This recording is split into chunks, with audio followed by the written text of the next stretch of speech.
The Impostures of Scapin ******** The Impostures of Scapin. Les Fourberies de Scapin. By Molière, translated into English prose.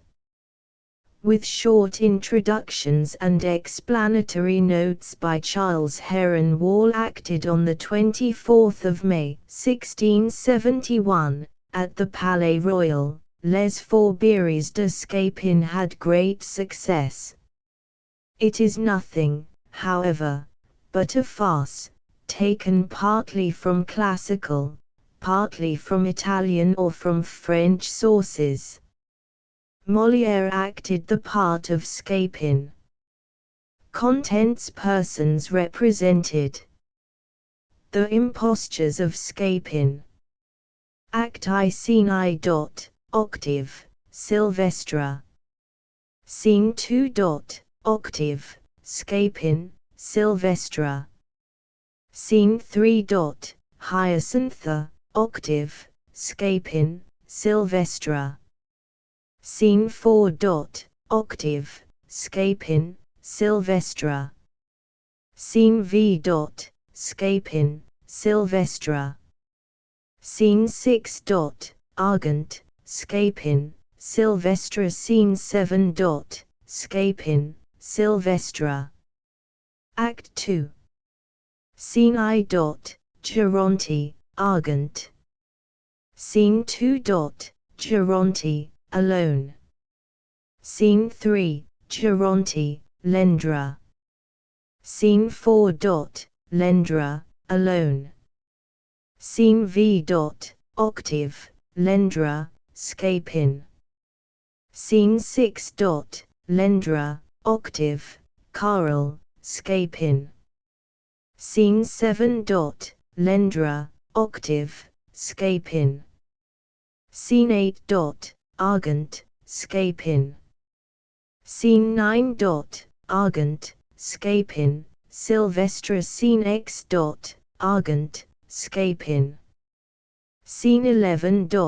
Geronte, Scapin. Scene 12. Octave, Lendra, Scapin. Act 3. Scene I. Zabinet, Hyacinthe, Scapin, Sylvestre. Scene 2. Geronte, Scapin. Scene 3. Zabinet, Geronte. Scene 4. Zabinet, Sylvestre. Scene V. Argent, Zabinet, Sylvestre. Scene 6. Argent, Sylvestre. Scene 7. Geronte, Argent, Sylvestre. Scene 8. Argent, Geronte, Neron, Sylvestre. Scene 9. Scapin, Sylvestre. Scene X. Geronte, Argent, Hyacinthe, Zabinet, Neron, Sylvestre. Scene 11. Argent, Geronte, octave, Hyacinthe, Zabinet, Neron. Scene 12. Argent, Geronte, Lendra, octave, Hyacinthe, Zabinet. Scene 13. Argent, Geronte, Lendra, octave, Hyacinthe. Scene 14. Argent, Geronte, Lendra, octave, Hyacinthe, Zabinet. Persons represented. Argent, father to octave and Zabinet. Geronte, father to Lendra and Hyacinthe. Octave, son to Argent, and lover to Hyacinthe. Lendra, son to Geronte, and lover to Zabinet. Zabinet, daughter to Argent, believed to be a gypsy girl. Hyacinthe, daughter to Geronte. Scapin, servant to Lendra. Sylvestre, servant to Octave. Neron, nurse to Hyacinthe. Carl. Two porters. The scene is at Naples. The Impostures of Scapin. Act I Scene I. Octave, Silvestra. October. Ah! What sad news for one in love! What a hard fate to be reduced to! So, Silvestra, you have just heard at the harbor that my father is coming back. Sil. Yes. October. That he returns this very morning. Sil. This very morning. October. With the intention of marrying me. Sil. Of marrying you. October. To a daughter of Mr. Geronti. Sil. Of Mr. Geronti. October. And that this daughter is on her way from Tarentum for that purpose. Sil. For that purpose. October. And you have this news from my uncle. Sil. From your uncle. October. To whom my father has given all these particulars in a letter. Sil. In a letter. October. And this uncle, you say, knows all about our doings. Sil. All our doings. October. Oh! Speak, I pray you, don't go on in such a way as that, and force me to wrench everything from you, word by word. Sil. But what is the use of my speaking? You don't forget one single detail, but state everything exactly as it is. October. At least advise me, and tell me what I ought to do in this wretched business. Sil. I really feel as much perplexed as you, and I myself need the advice of someone to guide me. October. I am undone by this unforeseen return. Sil. And I know less. October. When my father hears what has taken place, a storm of reprimands will burst upon me. Sil. Reprimands are not very heavy to bear, would to heaven I were free at that price. But I am very likely to pay dearly for all your wild doings, and I see a storm of blows ready to burst upon my shoulders. October. Heavens! How am I to get clear of all the difficulties that beset my path? Sil. You should have thought of that before entering upon it. October. Oh!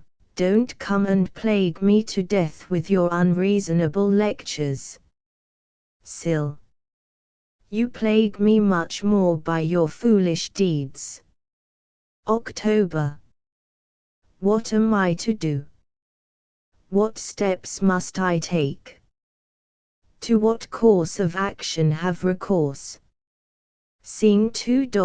Octave, Scapin, Silvestra. Sca. How now, Mr. Octave? What is the matter with you? What is it? What trouble are you in? You are all upset, I see. October. Ah! My dear Scapin, I am in despair, I am lost, I am the most unfortunate of mortals. Sca. How is that? October. Don't you know anything of what has happened to me? Sca. No. October. My father is just returning with Mr. Geronti, and they want to marry me. Sca. Well, what is there so dreadful about that? October. Alas! You don't know what cause I have to be anxious. Sca. No, but it only depends on you that I should soon know, and I am a man of consolation, a man who can interest himself in the troubles of young people. October. Ah! Scapin, if you could find some scheme, invent some plot, to get me out of the trouble I am in, I should think myself indebted to you for more than life. Sca. To tell you the truth, there are few things impossible to me when I once set about them.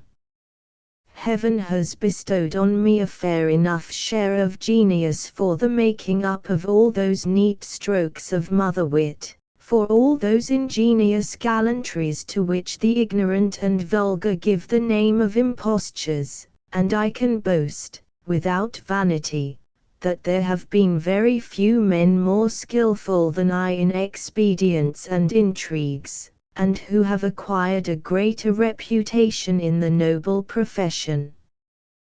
But, to tell the truth, merit is too ill rewarded nowadays, and I have given up everything of the kind since the trouble I had through a certain affair which happened to me. October. How? What affair, Scapin? Sca. An adventure in which Justice and I fell out. October. Justice and you? Sca. Yes, we had a trifling quarrel. Sil. You and Justice? Sca. Yes. She used me very badly, and I felt so enraged against the ingratitude of our age that I determined never to do anything for anybody. But never mind, tell me about yourself all the same. October. You know, Scapin, that 2 months ago Mr. Geronti and my father set out together on a voyage, about a certain business in which they are both interested. Sca. Yes, I know that. October. And that both Lendra and I were left by our respective fathers, I under the management of Silvestra, and Lendra under your management. Sca. Yes, I have acquitted myself very well of my charge. October. Some time afterwards Lendra met with a young gypsy girl, with whom he fell in love. Sca. I know that too. October. As we are great friends, he told me at once of his love, and took me to see this young girl, whom I thought good-looking, it is true, but not so beautiful as he would have had me believe. He never spoke of anything but her. At every opportunity he exaggerated her grace and her beauty, extolled her intelligence, spoke to me with transport of the charms of her conversation, and related to me her most insignificant saying, which he always wanted me to think the cleverest thing in the world. He often found fault with me for not thinking as highly as he imagined I ought to do of the things he related to me, and blamed me again and again for being so insensible to the power of love. Sca. I do not see what you are aiming at in all this. October. One day, as I was going with him to the people who have charge of the girl with whom he is in love, we heard in a small house on a by-street, lamentations mixed with a good deal of sobbing. We inquired what it was, and were told by a woman that we might see there a most piteous sight, in the persons of 2 strangers, and that unless we were quite insensible to pity, we should be sure to be touched with it. SCA. Where will this lead to? October. Curiosity made me urge Lendra to come in with me. We went into a low room, where we saw an old woman dying, and with her a servant who was uttering lamentations, and a young girl dissolved in tears, the most beautiful, the most touching sight that you ever saw. SCA. Oh. Oh. October. Any other person would have seemed frightful in the condition she was in, for all the dress she had on was a scanty old petticoat, with a night jacket of plain fustian, and turned back at the top of her head a yellow cap, which let her hair fall in disorder on her shoulders, and yet dressed even thus she shone with 1,000 attractions, and all her person was most charming and pleasant. SCA. I begin to understand. October. Had you but seen her, Scapin, as I did, you would have thought her admirable. SCA. Oh. I have no doubt about it, and without seeing her, I plainly perceive that she must have been altogether charming. October. Her tears were none of those unpleasant tears which spoil the face. She had a most touching grace in weeping, and her sorrow was a most beautiful thing to witness. SCA. I can see all that. October. All who approached her burst into tears whilst she threw herself, in her loving way, on the body of the dying woman, whom she called her dear mother, and nobody could help being moved to the depths of the heart to see a girl with such a loving disposition. SCA. Yes, all that is very touching, and I understand that this loving disposition made you love her. October. Ah. Scapin, a savage would have loved her. SCA. Certainly, how could anyone help doing so? October. After a few words, with which I tried to soothe her grief, we left her, and when I asked Lendra what he thought of her, he answered coldly that she was rather pretty. I was wounded to find how unfeelingly he spoke to me of her, and I would not tell him the effect her beauty had had on my heart. Sil. To Octave. If you do not abridge your story, we shall have to stop here till tomorrow. Leave it to me to finish it in a few words. To Scapin, his heart takes fire from that moment. He cannot live without going to comfort the amiable and sorrowful girl. His frequent visits are forbidden by the servant, who has become her guardian by the death of the mother. Our young man is in despair, he presses, begs, beseeches, all in vain. He is told that the young girl, although without friends and without fortune, is of an honorable family, and that, unless he marries her, he must cease his visits. His love increases with the difficulties. He racks his brains, debates, reasons, ponders, and makes up his mind. And, to cut a long story short, he has been married these 3 days. SCA. I see. Sil. Now, add to this the unforeseen return of the father, who was not to be back before 2 whole months, the discovery which the uncle has made of the marriage, and that other marriage projected between him and a daughter which Mr. Geronti had by a second wife, whom, they say, he married at Tarentum.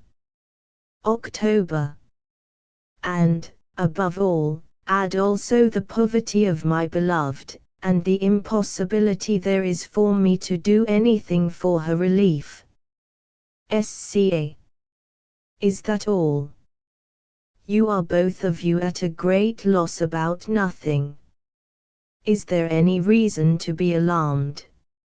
Are you not ashamed, you, Sylvestra, to fall short in such a small matter? Deuce take it all.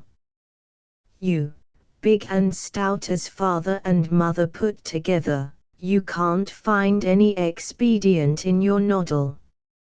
You can't plan any stratagem, invent any gallant intrigue to put matters straight.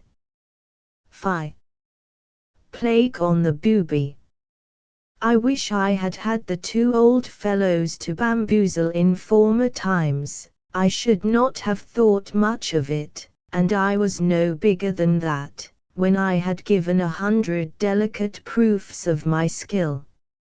Sil. I acknowledge that heaven has not given me your talent, and that I have not the brains like you to embroil myself with justice. October. Here is my lovely Hyacintha. Scene 3. Hyacintha, octave, Scapin, Sylvestra. Hya. Octave. Is what Sylvestra has just told Neron really true? Is your father back, and is he bent upon marrying you? October. Yes, it is so, dear Hyacintha, and these tidings have given me a cruel shock. But what do I see? You are weeping. Why those tears? Do you suspect me of unfaithfulness, and have you no assurance of the love I feel for you? Hya. Yes, octave, I am sure that you love me now, but can I be sure that you will love me always? October. Could anyone love you once without loving you forever? Hya. I have heard say, octave, that your sex does not love so long as ours, and that the ardor men show is a fire which dies out as easily as it is kindled. October. Then, my dear Hyacintha, my heart is not like that of other men, and I feel certain that I shall love you till I die. Hya. I want to believe what you say, and I have no doubt that you are sincere, but I fear a power which will oppose in your heart the tender feelings you have for me. You depend on a father who would marry you to another, and I am sure it would kill me if such a thing happened. October. No, lovely Hyacintha. There is no father who can force me to break my faith to you, and I could resolve to leave my country, and even to die, rather than be separated from you. Without having seen her, I have already conceived a horrible aversion to her whom they want me to marry, and although I am not cruel, I wish the sea would swallow her up, or drive her hence forever.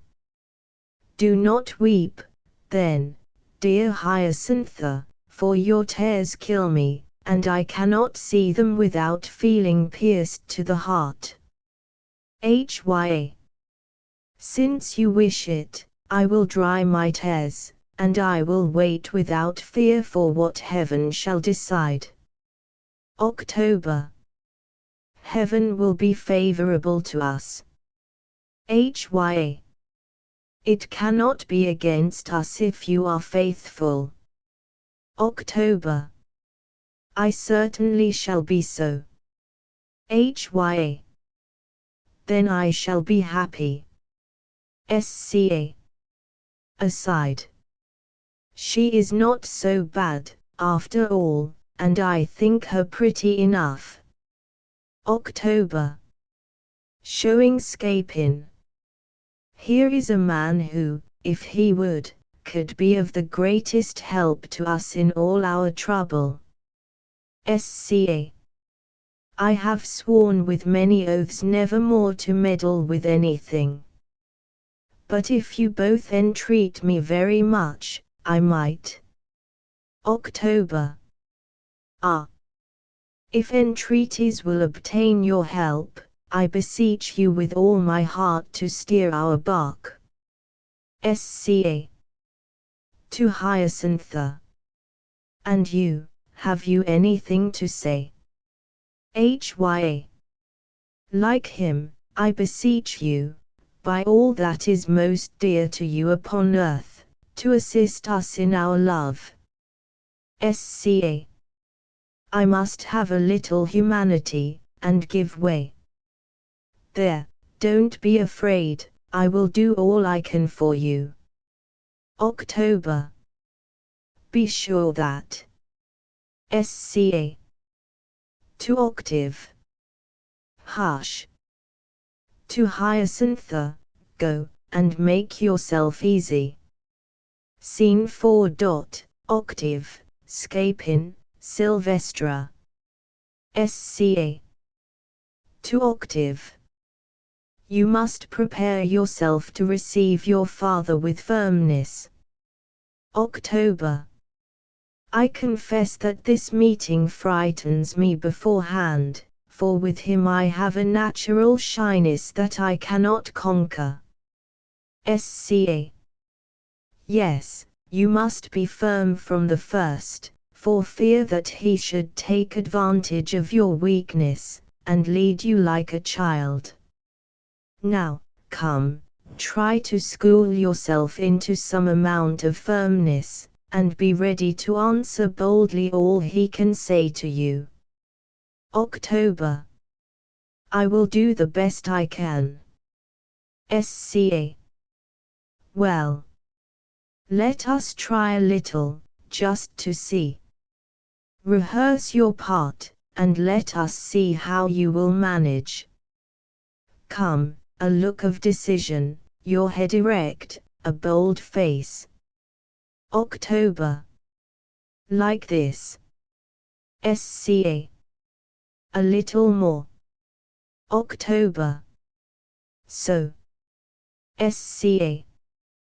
That will do. Now, fancy that I am your father, just arrived, answer me boldly as if it were he himself. What? You scoundrel, you good-for-nothing fellow, you infamous rascal, unworthy son of such a father as I, dare you appear before me after what you have done, and after the infamous trick you have played me during my absence? Is this, you rascal, the reward of all my care? Is this the fruit of all my devotion? Is this the respect due to me? Is this the respect you retain for me? Now then, you are insolent enough, scoundrel, to go and engage yourself without the consent of your father, and contract a clandestine marriage. Answer me, you villain. Answer me. Let me hear your fine reasons. Why, the deuce, you seem quite lost. October. It is because I imagine I hear my father speaking. Sca.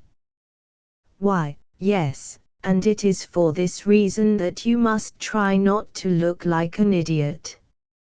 October. I will be more resolute, and will answer more firmly. Sca. Quite sure. Sil. Here is your father coming. October. Oh heavens! I am lost. Scene V. Scapin, Sylvestra. Sca. Stop, Octave, stop. He's off. What a poor specimen it is. Let's wait for the old man all the same. Sil. What shall I tell him? Sca. Leave him to me, only follow me. Scene 6. Argent, Scapin, Sylvestra, at the further part of the istage. Arg. Thinking himself alone. Did anyone ever hear of such an action? Sca. To Sylvestra. He has already heard of the affair, and is so struck by it that, although alone, he speaks aloud about it. Arg. Thinking himself alone. Such a bold thing to do.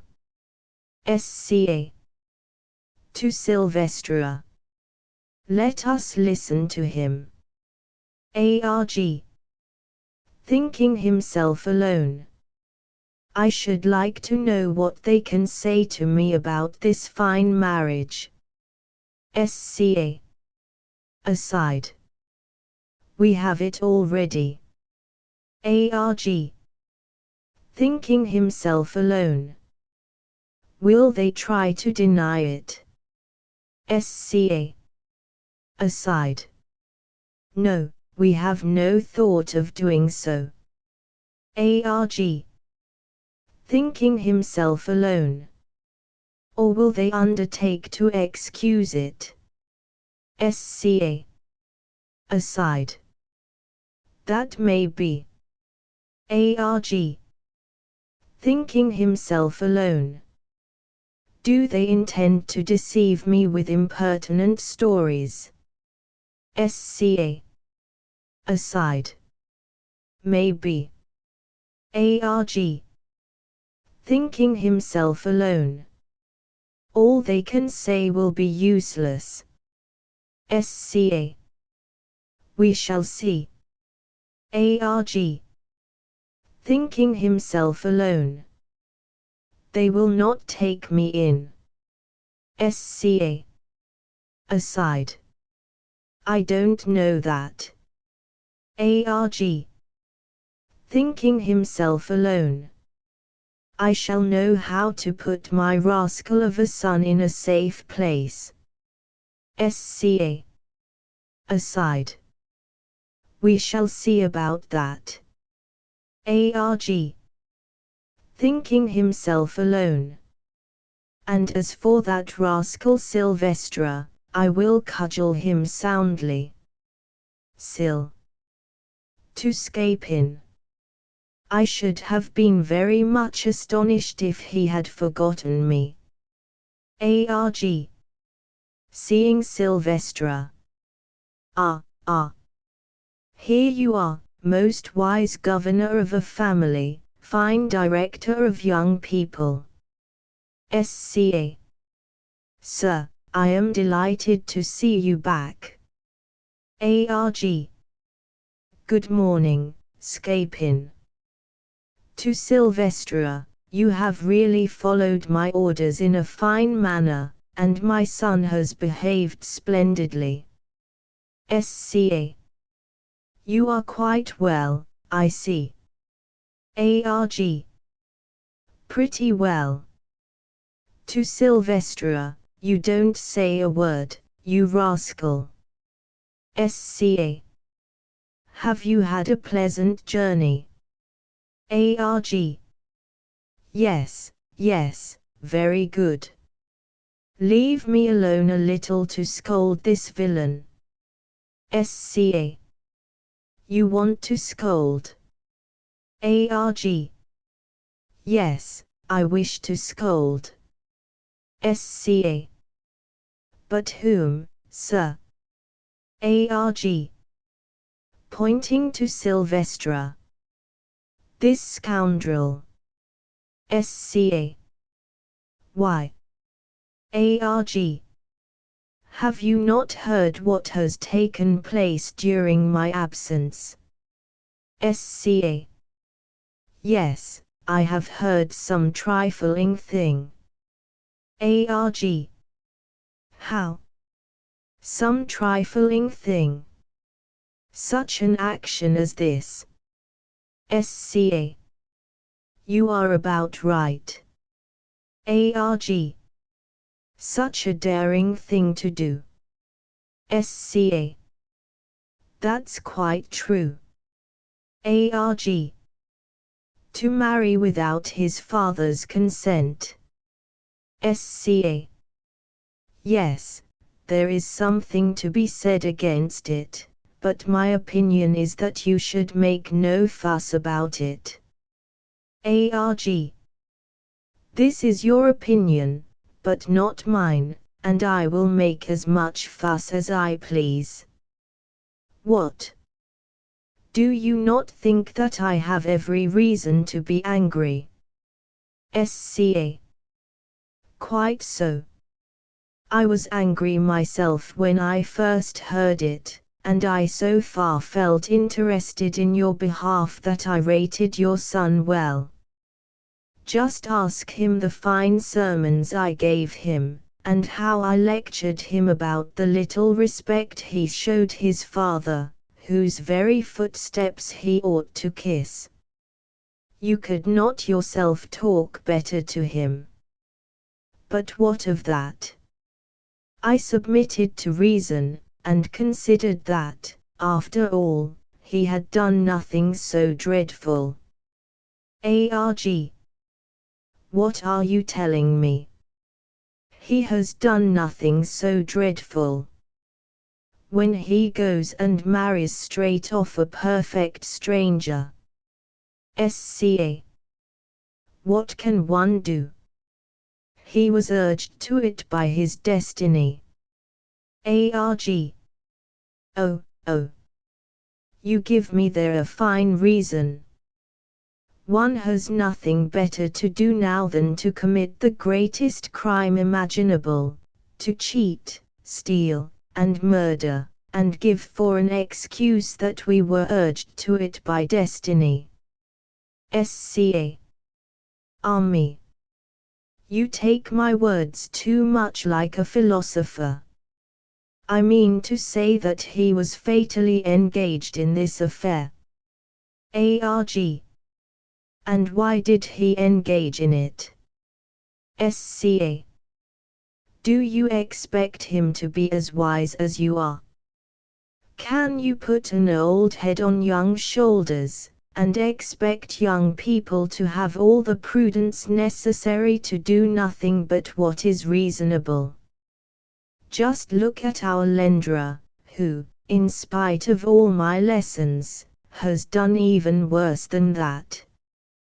I should like to know whether you yourself were not young once, and have not played as many pranks as others. I have heard say that you were a sad fellow in your time, that you played the gallant among the most gallant of those days, and that you never gave in until you had gained your point. ARG. It is true, I grant it, but I always confined myself to gallantry, and never went so far as to do what he has done. SCA. But what was he to do? He sees a young person who wishes him well, for he inherits it from you that all women love him. He thinks her charming, goes to see her, makes love to her, sighs as lovers sigh, and does the passionate swain. She yields to his pressing visits, he pushes his fortune.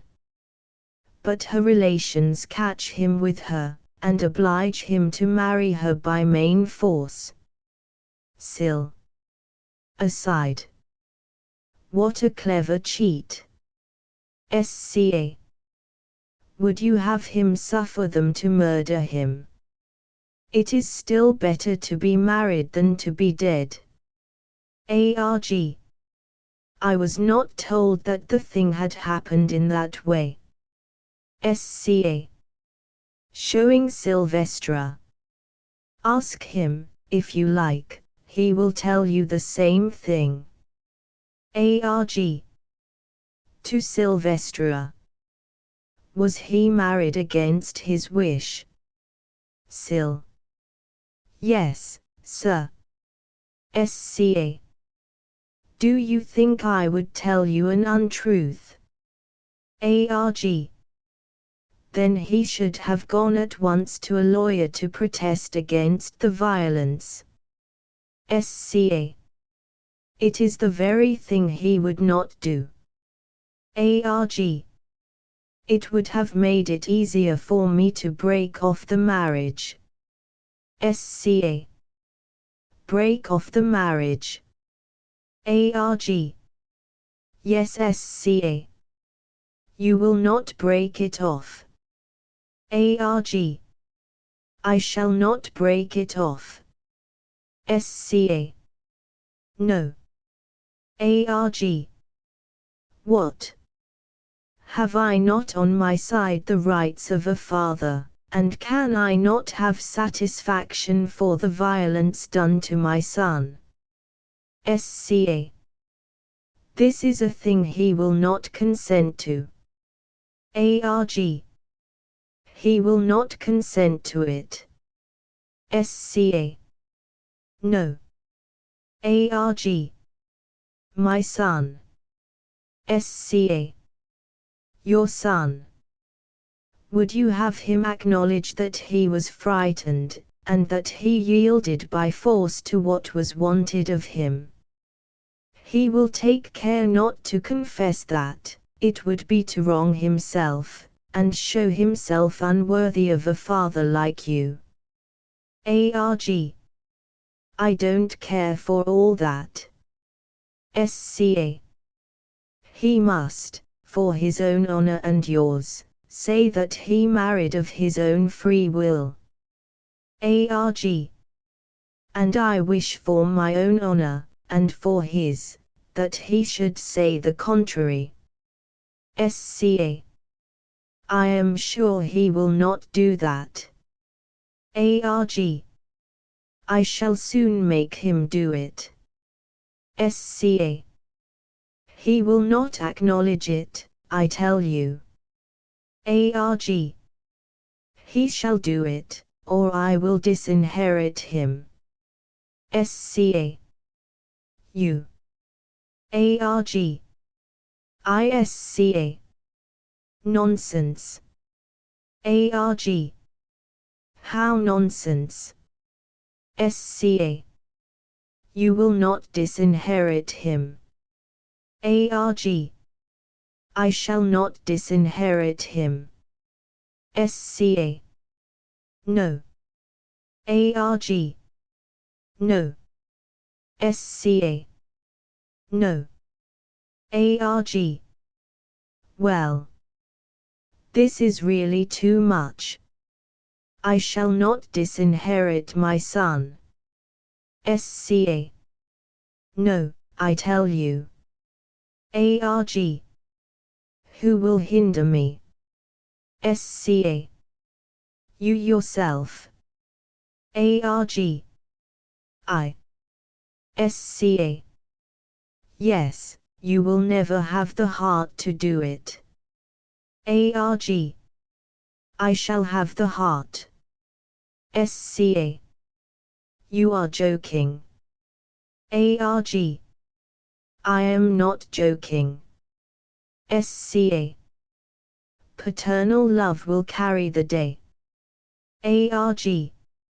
No, it will not. Sca. Yes, yes. Arg. I tell you that I will disinherit him. Sca. Rubbish. Arg. You may say rubbish, but I will. Sca. Gracious me, I know that you are naturally a kind-hearted man. Arg. No, I am not kind-hearted, I can be angry when I choose. Leave off talking, you put me out of all patience. To Silvestra, go, you rascal, run and fetch my son, while I go to Mr. Geronti and tell him of my misfortune. SCA. Sir, if I can be useful to you in any way, you have but to order me. ARG. I thank you. Aside, why is he my only son? Oh, that I had with me the daughter that heaven has taken away from me, so that I might make her my heir. Scene 7. Scapin, Sylvestra. Sil. You are a great man, I must confess, and things are in a fair way to succeed. But, on the other hand, we are greatly pressed for money, and we have people dunning us. SCA.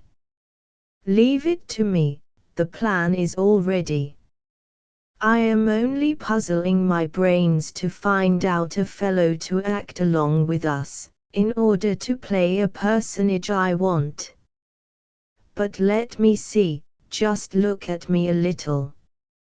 Stick your cap rather rakishly on one side. Put on a furious look. Put your hand on your side. Walk about like a king on the stage. Footnote, compare the impromptu of Versailles. That will do. Follow me. I possess some means of changing your face and voice. Sil. I pray you, Scapin, don't go and embroil me with justice. SCA. Never mind, we will share our perils like brothers, and 3 years more or less on the galleys are not sufficient to check a noble heart. Act 2. Scene I. Geronte, Argent. Ger. Yes, there is no doubt but that with this weather we shall have our people with us today, and a sailor who has arrived from Tarentum told me just now that he had seen our man about to start with the ship. But my daughter's arrival will find things strangely altered from what we thought they would be, and what you have just told me of your son has put an end to all the plans we had made together. ARG. Don't be anxious about that. I give you my word that I shall remove that obstacle, and I am going to see about it this moment. Ger. In all good faith, Mr. Argent, shall I tell you what? The education of children is a thing that one could never be too careful about. ARG. You are right, but why do you say that? Ger. Because most of the follies of young men come from the way they have been brought up by their fathers. ARG. It is so sometimes, certainly, but what do you mean by saying that to me? Ger. Why do I say that to you? ARG. Yes. Ger. Because, if, like a courageous father, you had corrected your son when he was young, he would not have played you such a trick. ARG. I see. So that you have corrected your own much better. Ger.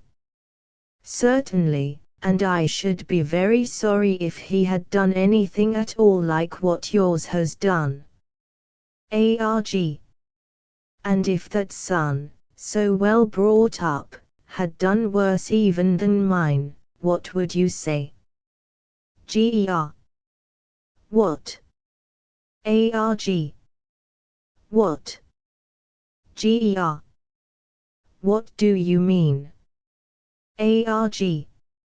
I mean, Mr. Geronte, that we should never be so ready to blame the conduct of others, and that those who live in glass houses should not throw stones. Ger. I really do not understand you. ARG. I will explain myself. Ger. Have you heard anything about my son? Arg. Perhaps I have. Ger. But what? Arg. Your servant Scapin, in his vexation, only told me the thing roughly, and you can learn all the particulars from him or from someone else. For my part, I will at once go to my solicitor, and see what steps I can take in the matter. Goodbye. Scene 2. Geronte, alone. Ger. What can it be? Worse than what his son has done. I am sure I don't know what anyone can do more wrong than that, and to marry without the consent of one's father is the worst thing that I can possibly imagine. Footnote: no exaggeration, if we consider that this was said 200 years ago, and by a French father. Scene 3, Geronte, Lendra. Ger. Ah, here you are. Lee. Going quickly towards his father to embrace him. Ah. Father, how glad I am to see you. Ger. Refusing to embrace him. Stay, I have to speak to you first. Lee. Allow me to embrace you, and. Ger. Refusing him again. Gently, I tell you.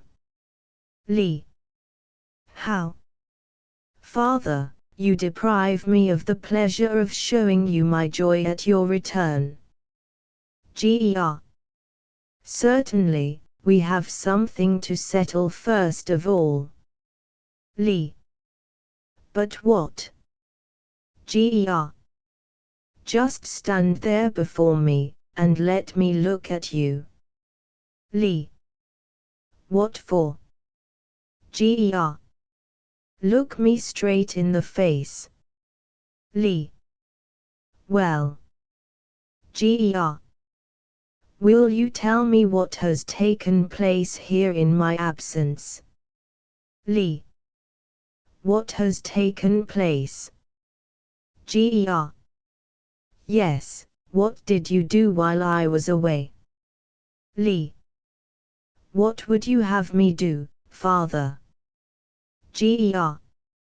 It is not I who wanted you to do anything, but who ask you now what it is you did. Lee. I have done nothing to give you reason to complain.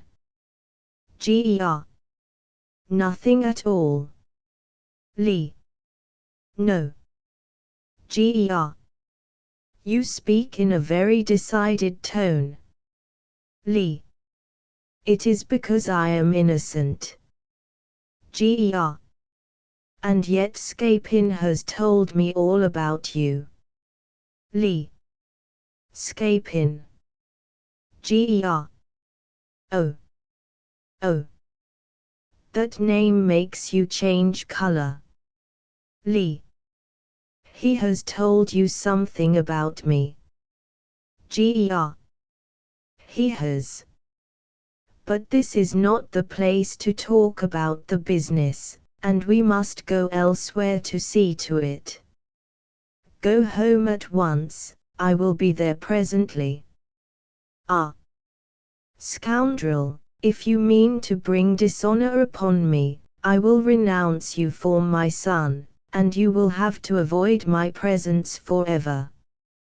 Scene 4. Lendra, alone. Lee. To betray me after that fashion. A rascal who for so many reasons should be the first to keep secret what I trust him with.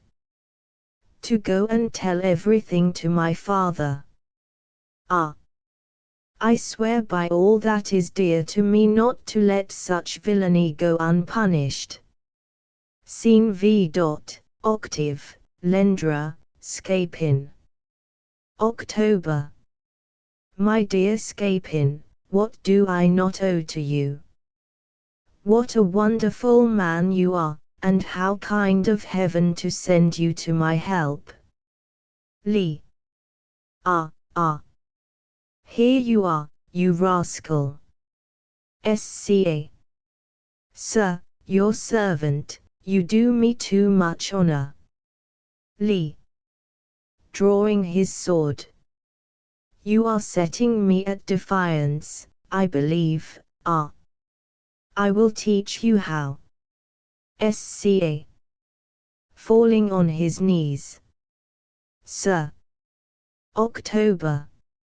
Stepping between them. Lendra.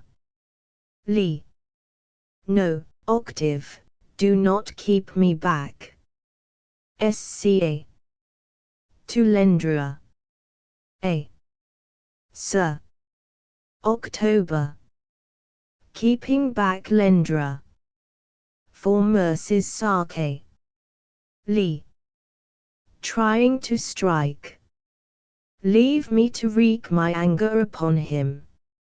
October.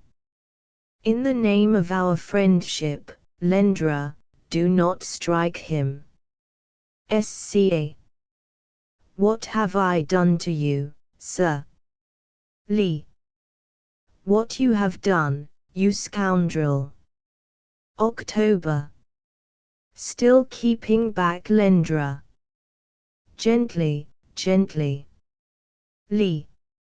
No, Octave, I will have him confess here on the spot the perfidy of which he is guilty.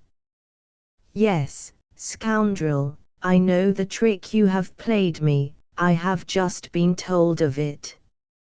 You did not think the secret would be revealed to me, did you? But I will have you confess it with your own lips, or I will run you through and through with my sword. Sca. Sir, could you really be so cruel as that? Lee. Speak, I say.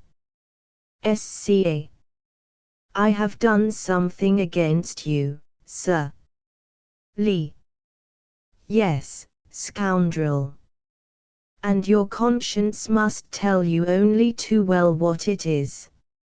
Sca. I assure you that I do not know what you mean. Lee.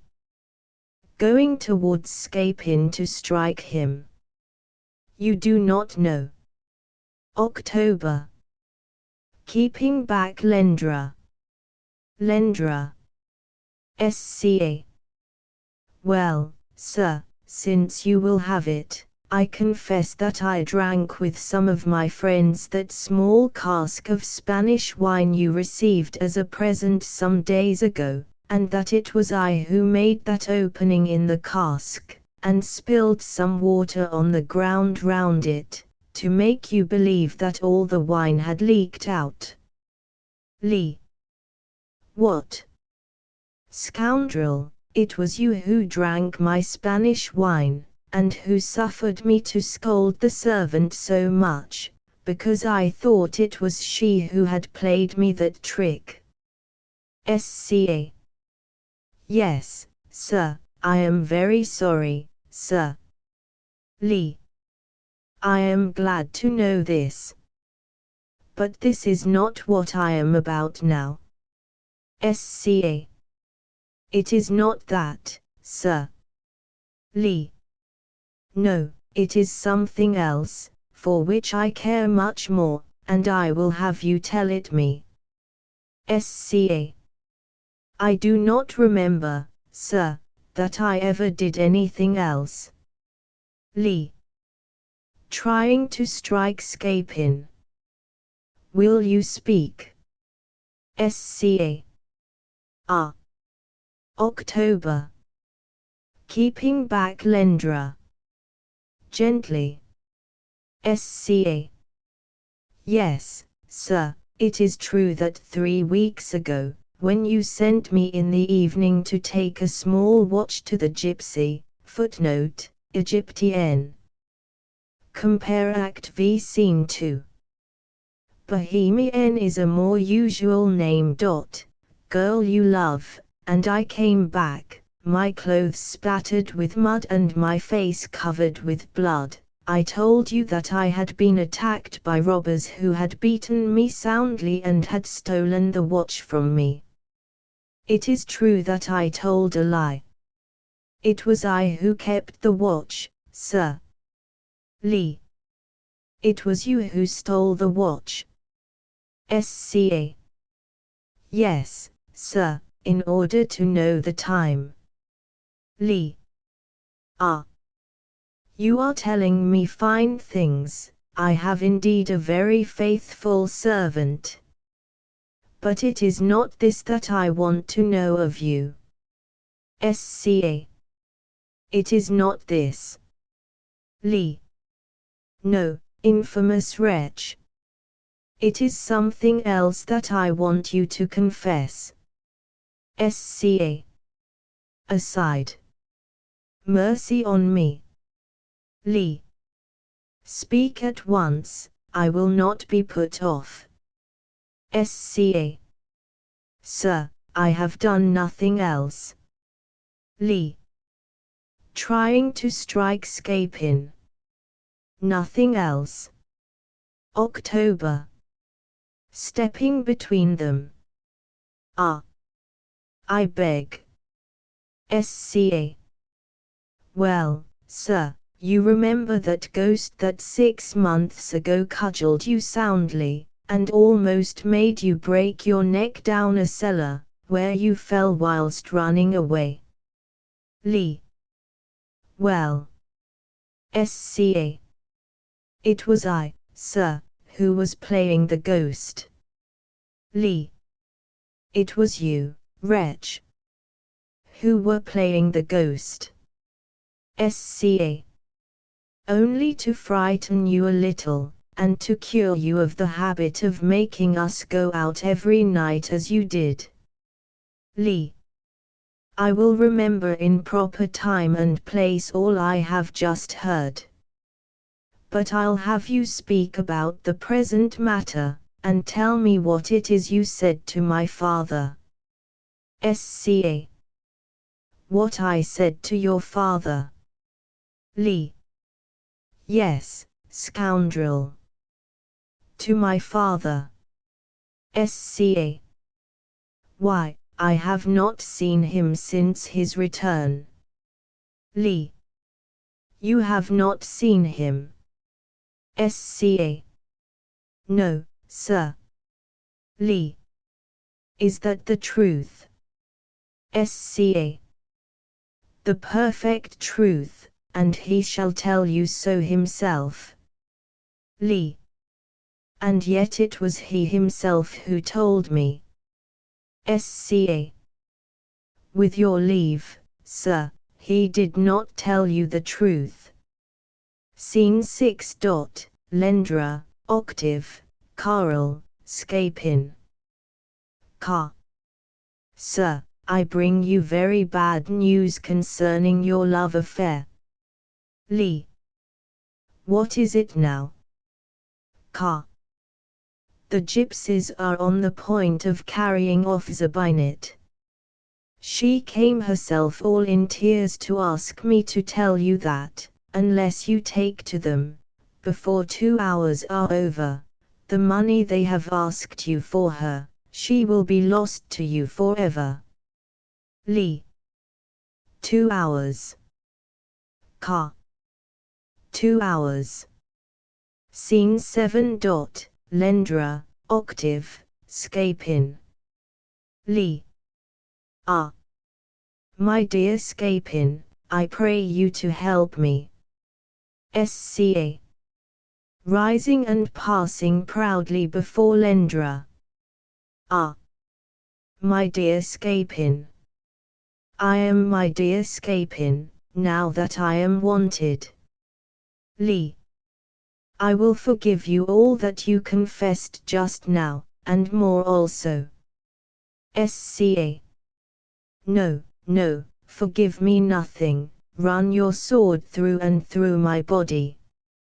I should be perfectly satisfied if you were to kill me. Li. I beseech you rather to give me life by serving my love. Sca. Nay, nay, better kill me. Li. You are too dear to me for that. I beg of you to make use for me of that wonderful genius of yours which can conquer everything. Sca. Certainly not. Kill me, I tell you. Li. Ah. For mercy's sake, don't think of that now, but try to give me the help I ask. October. Scapin, you must do something to help him. Sca. How can I after such abuse? Li. I beseech you to forget my outburst of temper, and to make use of your skill for me. October. I add my entreaties to his. Sca. I cannot forget such an insult. October. You must not give way to resentment, Scapin. Li. Could you forsake me, Scapin, in this cruel extremity? Sca. To come all of a sudden and insult me like that. Li. I was wrong, I acknowledge. Sca. To call me scoundrel, knave, infamous wretch. Li. I am really very sorry. Sca. To wish to send your sword through my body. Li. I ask you to forgive me, with all my heart, and if you want to see me at your feet, I beseech you, kneeling, not to give me up. October. Scapin, you cannot resist that. Sca. Well, get up, and another time remember not to be so hasty. Li. Will you try to act for me? Sca. I will see. Li. But you know that time presses. Sca. Don't be anxious. How much is it you want? Li.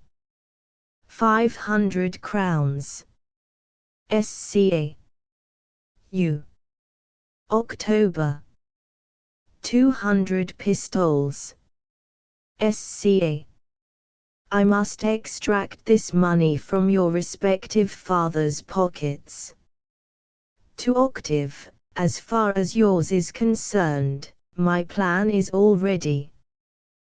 To Lendra, and as for yours, although he is the greatest miser imaginable, we shall find it easier still, for you know that he is not blessed with too much intellect, and I look upon him as a man who will believe anything. This cannot offend you. There is not a suspicion of a resemblance between him and you know what the world thinks, that he is your father only in name. Li. Gently, Scapin. Sca. Besides, what does it matter? But, Mr. Octave, I see your father coming. Let us begin by him, since he is the first to cross our path. Vanish both of you, to Octave, and you, please, tell Sylvestre to come quickly, and take his part in the affair. Scene 8. Argent, Scapin. Sca. Aside. Here he is, turning it over in his mind. Arg. Thinking himself alone. Such behavior and such lack of consideration. To entangle himself in an engagement like that. Ah! Rash youth. Sca. Your servant, sir. ARG. Good morning, Scapin. SCA. You are thinking of your son's conduct. ARG. Yes, I acknowledge that it grieves me deeply. SCA. Ah. Sir, life is full of troubles, and we should always be prepared for them.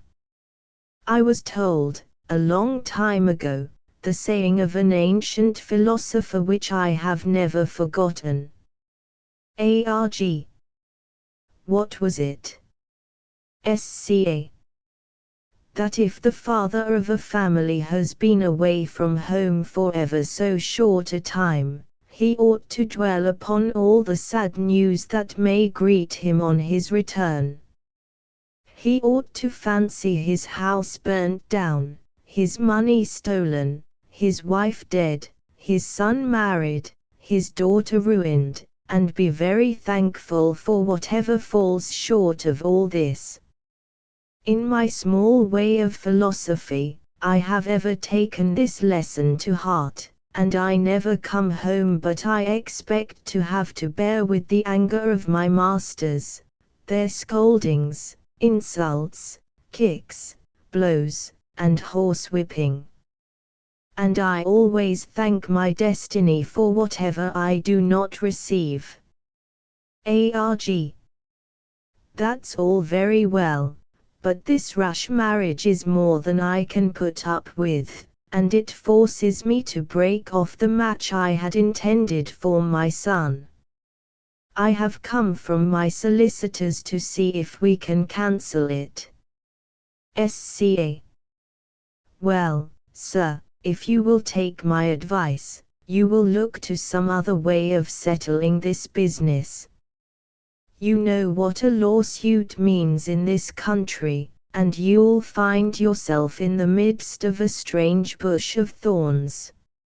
ARG.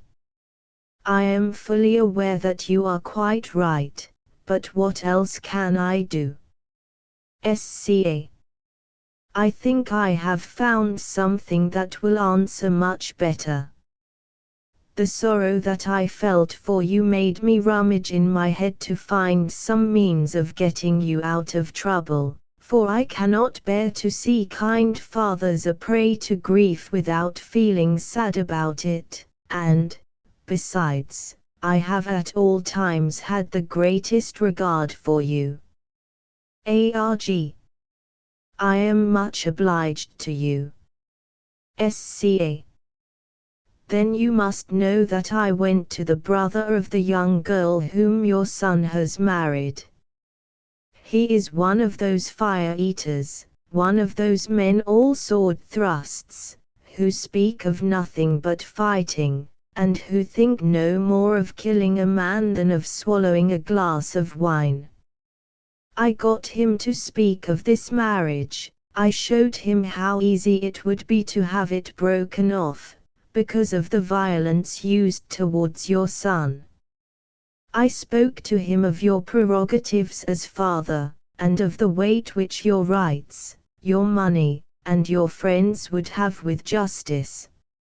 I managed him so that at last he lent a ready ear to the propositions I made to him of arranging the matter amicably for a sum of money. In short, he will give his consent to the marriage being cancelled, provided you pay him well. ARG. And how much did he ask? SCA. Oh. At first things utterly out of the question. ARG. But what? SCA. Things utterly extravagant. ARG. But what? SCA. He spoke of no less than 500 or 600 pistoles. ARG. 500 or 600 eggs to choke him withal. Does he think me a fool? SCA. Just what I told him. I laughed his proposal to scorn, and made him understand that you were not a man to be duped in that fashion, and of whom anyone can ask 500 or 600 pistoles. However, after much talking, this is what we decided upon. The time is now come, he said, when I must go and rejoin the army. I am buying my equipments, and the want of money I am in forces me to listen to what you propose. I must have a horse, and I cannot obtain one at all fit for the service under 60 pistoles. Arg. Well, yes, I am willing to give 60 pistoles. Sca. He must have the harness and pistols, and that will cost very nearly 20 pistoles more. Arg. 20 and 60 make 80. Sca. Exactly. Arg. It's a great deal, still, I consent to that. Sca. He must also have a horse for his servant, which, we may expect, will cost at least 30 pistoles. Arg. How, the deuce? Let him go to Jericho. He shall have nothing at all. Sca. Sir. Arg. No, he's an insolent fellow. Sca. Would you have his servant walk? Arg. Let him get along as he pleases, and the master too. Sca. Now, sir, really don't go and hesitate for so little. Don't have recourse to law, I beg of you, but rather give all that is asked of you, and save yourself from the clutches of justice. Arg. Well, well. I will bring myself to give these 30 pistoles also. Sca. I must also have, he said, a mule to carry. Arg. Let him go to the devil with his mule. This is asking too much. We will go before the judges. Sca. I beg of you, sir. Arg. No, I will not give in. Sca. Sir, only one small mule. Arg. No, not even an ass. Sca. Consider. Arg. No, I tell you, I prefer going to law. Sca. Ah. Sir, what are you talking about, and what a resolution you are going to take? Just cast a glance on the ins and outs of justice, look at the number of appeals, of stages of jurisdiction, how many embarrassing procedures, how many ravening wolves through whose claws you will have to pass, serjeants, solicitors, counsel, registrars, substitutes, recorders, judges and their clerks. There is not one of these who, for the merest trifle, couldn't knock over the best case in the world. A serjeant will issue false writs without your knowing anything of it. Your solicitor will act in concert with your adversary, and sell you for ready money. Your counsel, bribed in the same way, will be nowhere to be found when your case comes on, or else will bring forward arguments which are the merest shooting in the air, and will never come to the point. The registrar will issue writs and decrees against you for contumacy.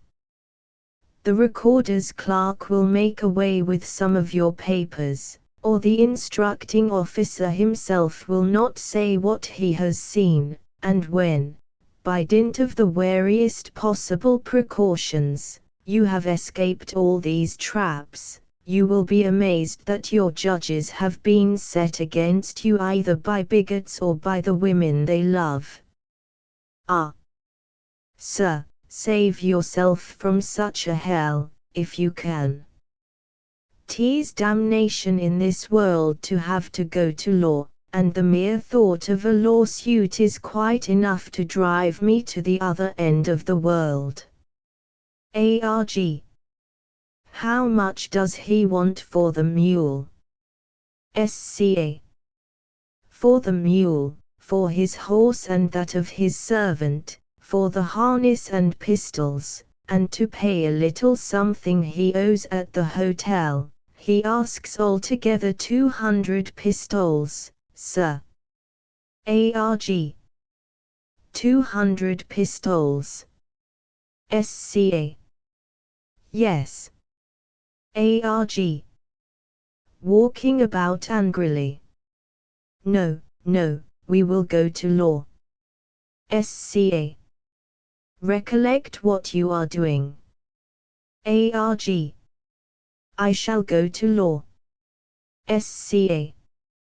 Don't go and expose yourself to. Arg. I will go to law. Sca. But to go to law you need money.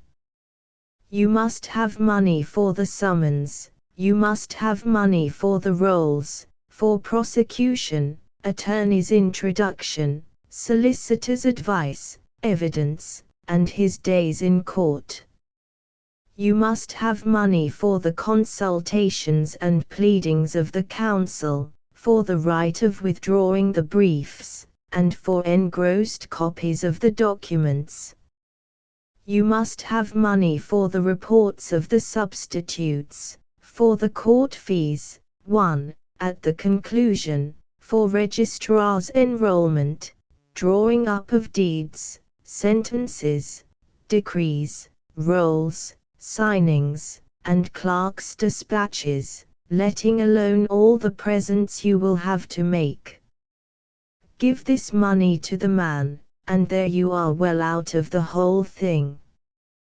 1. Epics, spices in ancient times, equaled sweetmeats, and were given to the judge by the side which gained the suit, as a mark of gratitude. These epics had long been changed into a compulsory payment of money when Molière wrote. In Rossine's Plays, Act 2. Scene 7, Pettigene takes literally the demand of the judge for epics, and fetches the pepper-box to satisfy him. Arg. 200 pistoles. Sca. Yes, and you will save by it. I have made a small calculation in my head of all that justice costs, and I find that by giving 200 pistoles to your man you will have a large margin left, say, at least 150 pistoles, without taking into consideration the cares, troubles, and anxieties, which you will spare yourself. For were it only to avoid being before everybody the butt of some facetious counsel, I had rather give 300 pistoles than go to law. Footnote: what would Molière have said if he had been living now? Arg. I don't care for that, and I challenge all the lawyers to say anything against me. Sca. You will do as you please, but in your place I would avoid a lawsuit. Arg. I will never give 200 pistoles. Sca. Ah. Here is our man. Scene 9. Argent, Scapin, Sylvestre, dressed out as a bravo. Sil. Scapin, show me that Argent who is the father of Octave. Sca. What for, sir? Sil. I have just been told that he wants to go to law with me, and to have my sister's marriage annulled. Sca. I don't know if such is his intention, but he won't consent to give the 200 pistoles you asked. He says it's too much. Sil. S death. S blood. If I can but find him, I'll make mincemeat of him, were I to be broken alive on the wheel afterwards. Argent hides, trembling, behind Scapin. Sca. Sir, the father of Octave is a brave man, and perhaps he will not be afraid of you. Sil. Ah. Will he not? S blood. S death. If he were here, I would in a moment run my sword through his body. Seeing Argent. Who is that man? Sca. He's not the man, sir, he's not the man. Sil. Is he one of his friends? Sca. No, sir, on the contrary, he's his greatest enemy. Sil. His greatest enemy. Sca. Yes. Sil. Ah. Zounds. I am delighted at it. To Argent, you are an enemy of that scoundrel Argent, are you? Sca. Yes, yes, I assure you that it is so. Sil. Shaking Argent's hand roughly. Shake hands, shake hands. I give you my word, I swear upon my honor, by the sword I wear, by all the oaths I can take, that, before the day is over, I shall have delivered you of that rascally knave, of that scoundrel Argent. Trust me. Sca. But, sir, violent deeds are not allowed in this country. Sil. I don't care, and I have nothing to lose. Sca. He will certainly take his precautions, he has relations, friends, servants, who will take his part against you. Sil. Blood and thunder. It is all I ask, all I ask. Drawing his sword. Ah. S death. Ah. S blood. Why can I not meet him at this very moment, with all these relations and friends of his? If he would only appear before me, surrounded by a score of them. Why do they not fall upon me, arms in hand? Standing upon his guard. What? You villains! You dare to attack me? Now, S death. Kill and slay. He lunges out on all sides, as if he were fighting many people at once. No quarter, lay on. Thrust. Firm. Again.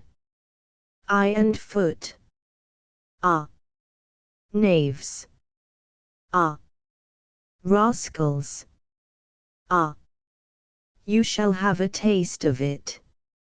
I'll give you your fill. Come on, you rabble. Come on. That's what you want, you there. You shall have your fill of it, I say. Stick to it, you brutes, stick to it. Now, then, parry, now, then, you. Turning towards Argent and Scapin. Parry this, parry. You draw back. Stand firm, man. S death. What? Never flinch, I say. Sca. Sir, we have nothing to do with it. Sil. That will teach you to trifle with me. Scene X. Argent, Scapin. SCA. Well, sir, you see how many people are killed for 200 pistoles. Now I wish you a good morning. ARG. All trembling. Scapin. SCA. What do you say? ARG. I will give the 200 pistoles. SCA. I am very glad of it, for your sake. ARG. Let us go to him, I have them with me. SCA. Better give them to me. You must not, for your honor, appear in this business, now that you have passed for another, and, besides, I should be afraid that he would ask you for more, if he knew who you are. ARG. True, still I should be glad to see to whom I give my money. SCA. Do you mistrust me then? ARG. Oh no, but. SCA. Zounds. Sir, either I am a thief or an honest man, one or the other. Do you think I would deceive you, and that in all this I have any other interest at heart than yours and that of my master, whom you want to take into your family? If I have not all your confidence, I will have no more to do with all this, and you can look out for somebody else to get you out of the mess. ARG. Here then. SCA. No, sir, do not trust your money to me. I would rather you trusted another with your message. ARG. Army. Here, take it. SCA. No, no, I tell you, do not trust me. Who knows if I do not want to steal your money from you? ARG. Take it, I tell you, and don't force me to ask you again. However, mind you have an acknowledgement from him. SCA. Trust me, he hasn't to do with an idiot. ARG. I will go home and wait for you. SCA. I shall be sure to go. Alone. That one's all right, now for the other. Ah. Here he is. They are sent one after the other to fall into my net. Scene 11. Geronte, Scapin. SCA. Affecting not to see Geronte. O heaven! O unforeseen misfortune!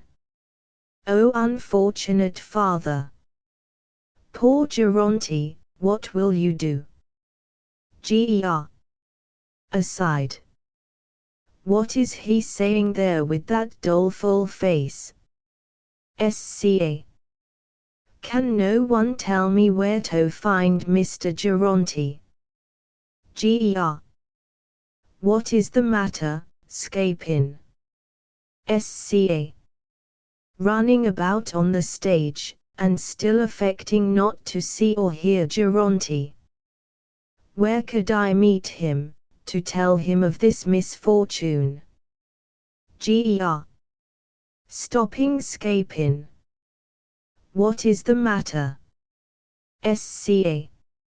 As before. In vain I run everywhere to meet him. I cannot find him. Ger. Here I am. SCA. As before. He must have hidden himself in some place which nobody can guess. Ger. Stopping Scapin again. Ho! I say, are you blind? Can't you see me? Sca. Ah. Sir, it is impossible to find you. Ger. I have been near you for the last half hour. What is it all about? Sca. Sir. Ger. Well. Sca. Your son, sir. Ger. Well. My son. Sca. Has met with the strangest misfortune you ever heard of. Ger. What is it? Sca. This afternoon I found him looking very sad about something which you had said to him, and in which you had very improperly mixed my name. While trying to dissipate his sorrow, we went and walked about in the harbor. There, among other things, was to be seen a Turkish galley. A young Turk, with a gentlemanly look about him, invited us to go in, and held out his hand to us. We went in. He was most civil to us, gave us some lunch, with the most excellent fruit and the best wine you have ever seen. Ger. What is there so sad about all this? Sca. Wait a little, it is coming. Whilst we were eating, the galley left the harbor, and when in the open sea, the Turk made me go down into a boat, and sent me to tell you that unless you sent by me 500 crowns, he would take your son prisoner to Algiers. Ger. What? 500 crowns. Sca. Yes, sir, and, moreover, he only gave me 2 hours to find them in. Ger. Ah. The scoundrel of a Turk to murder me in that fashion. Sca. It is for you, sir, to see quickly about the means of saving from slavery a son whom you love so tenderly. Ger. What the deuce did he want to go in that galley for? Footnote, Q diable aller il faire dans cette galerie. This sentence has become established in the language with the meaning, whatever business had he there? Sca. He had no idea of what would happen. Ger. Go, Scapin, go quickly, and tell that Turk that I shall send the police after him. Sca. The police in the open sea. Are you joking? Ger. What the deuce did he want to go in that galley for? Sca. A cruel destiny will sometimes lead people. Ger. Listen, Scapin, you must act in this the part of a faithful servant. Sca. How, sir? Ger.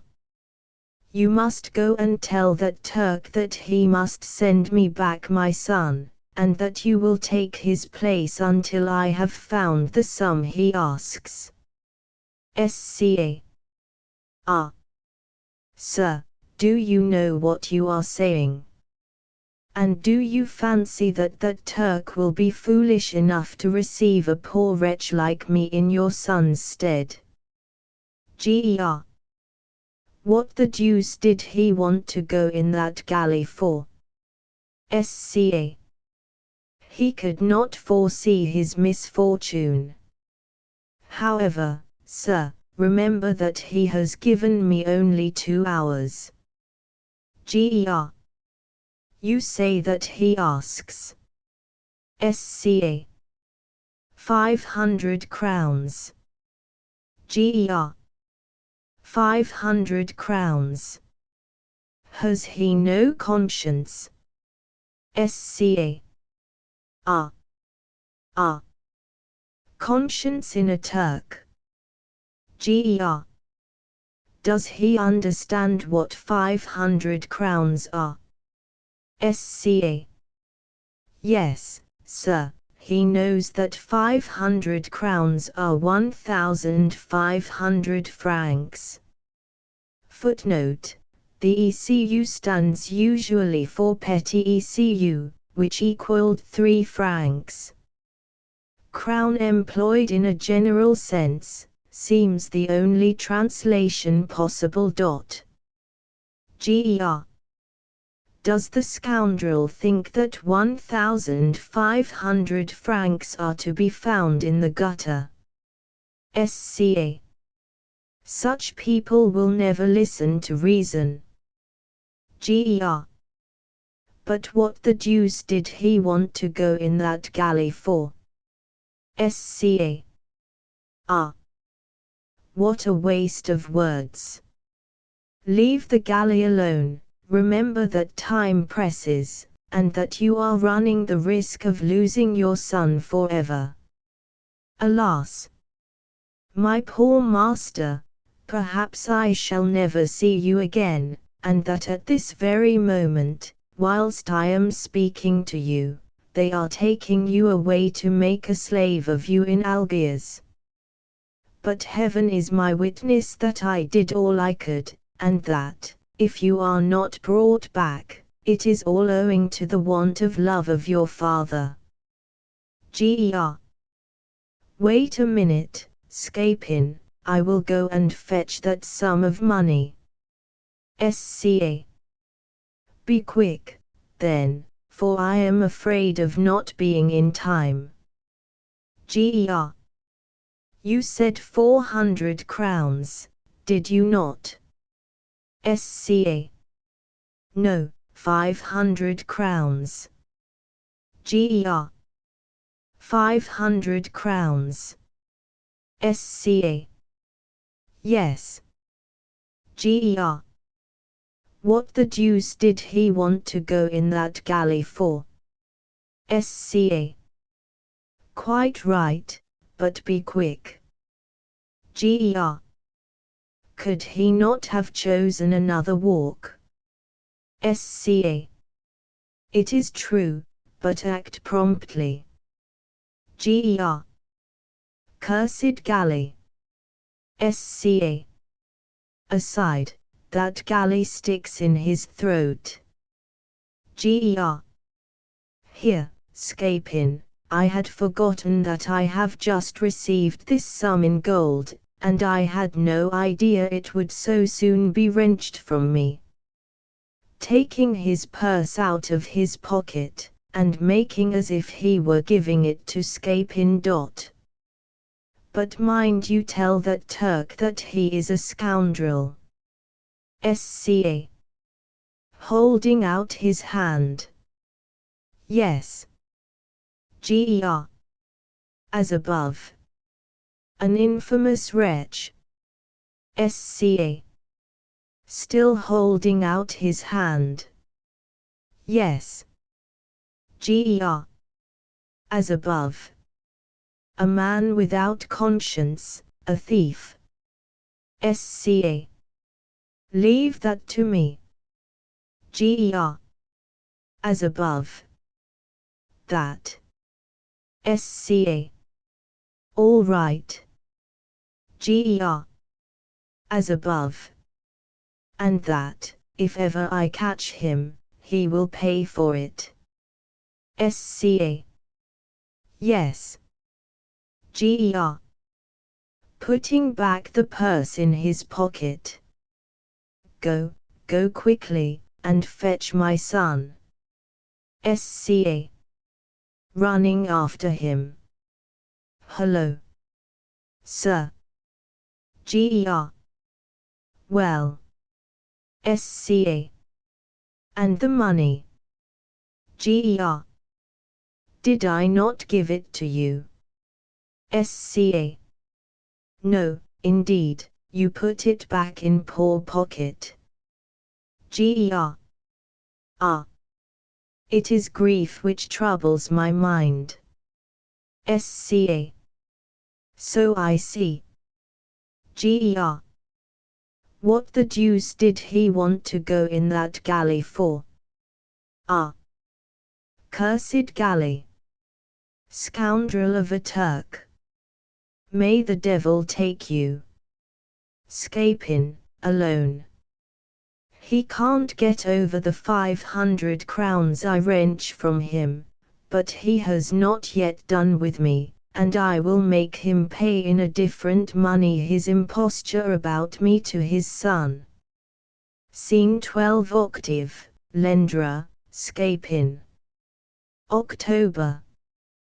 Well, Scapin, have your plans been successful?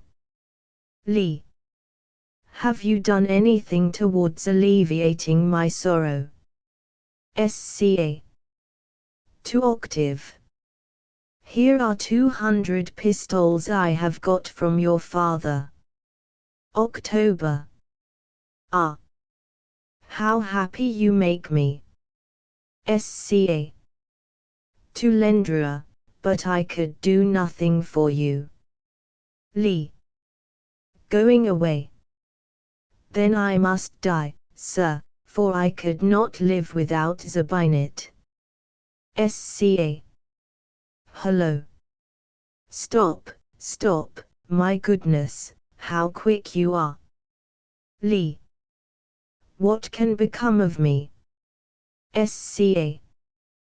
There, I have all you want. Lee.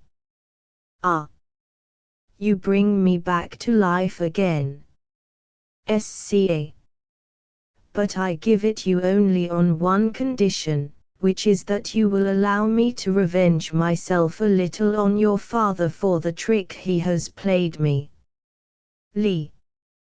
You may do as you please. Sca.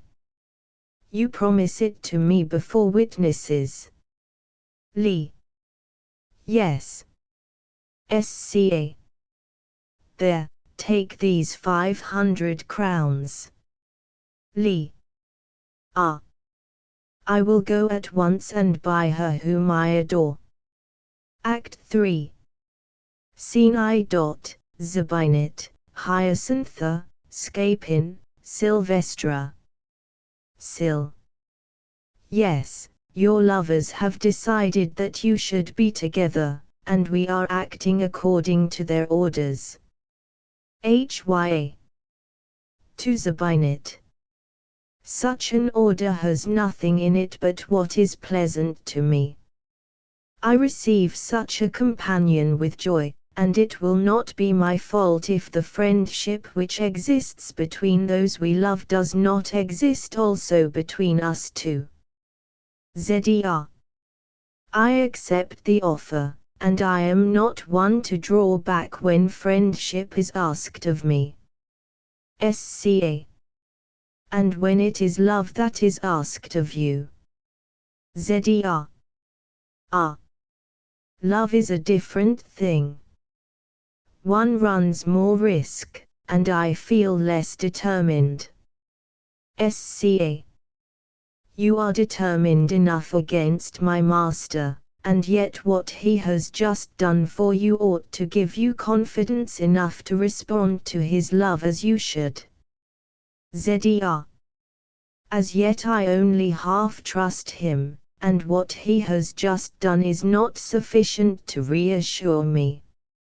I am of a happy disposition, and am very fond of fun, it is true. But though I laugh, I am serious about many things, and your master will find himself deceived if he thinks that it is sufficient for him to have bought me, for me to be altogether his.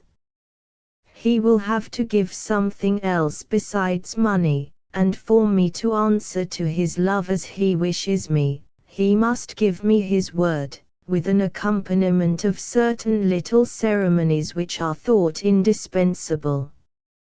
Sca. It is so he understands this matter. He only wants you as his wife, and I am not a man to have mixed in this business if he had meant anything else. ZER. I believe it since you say so, but I foresee certain difficulties with the father. SCA. We shall find a way of settling that. HYA. To Zabinit. The similarity of our fate ought to strengthen the tie of friendship between us.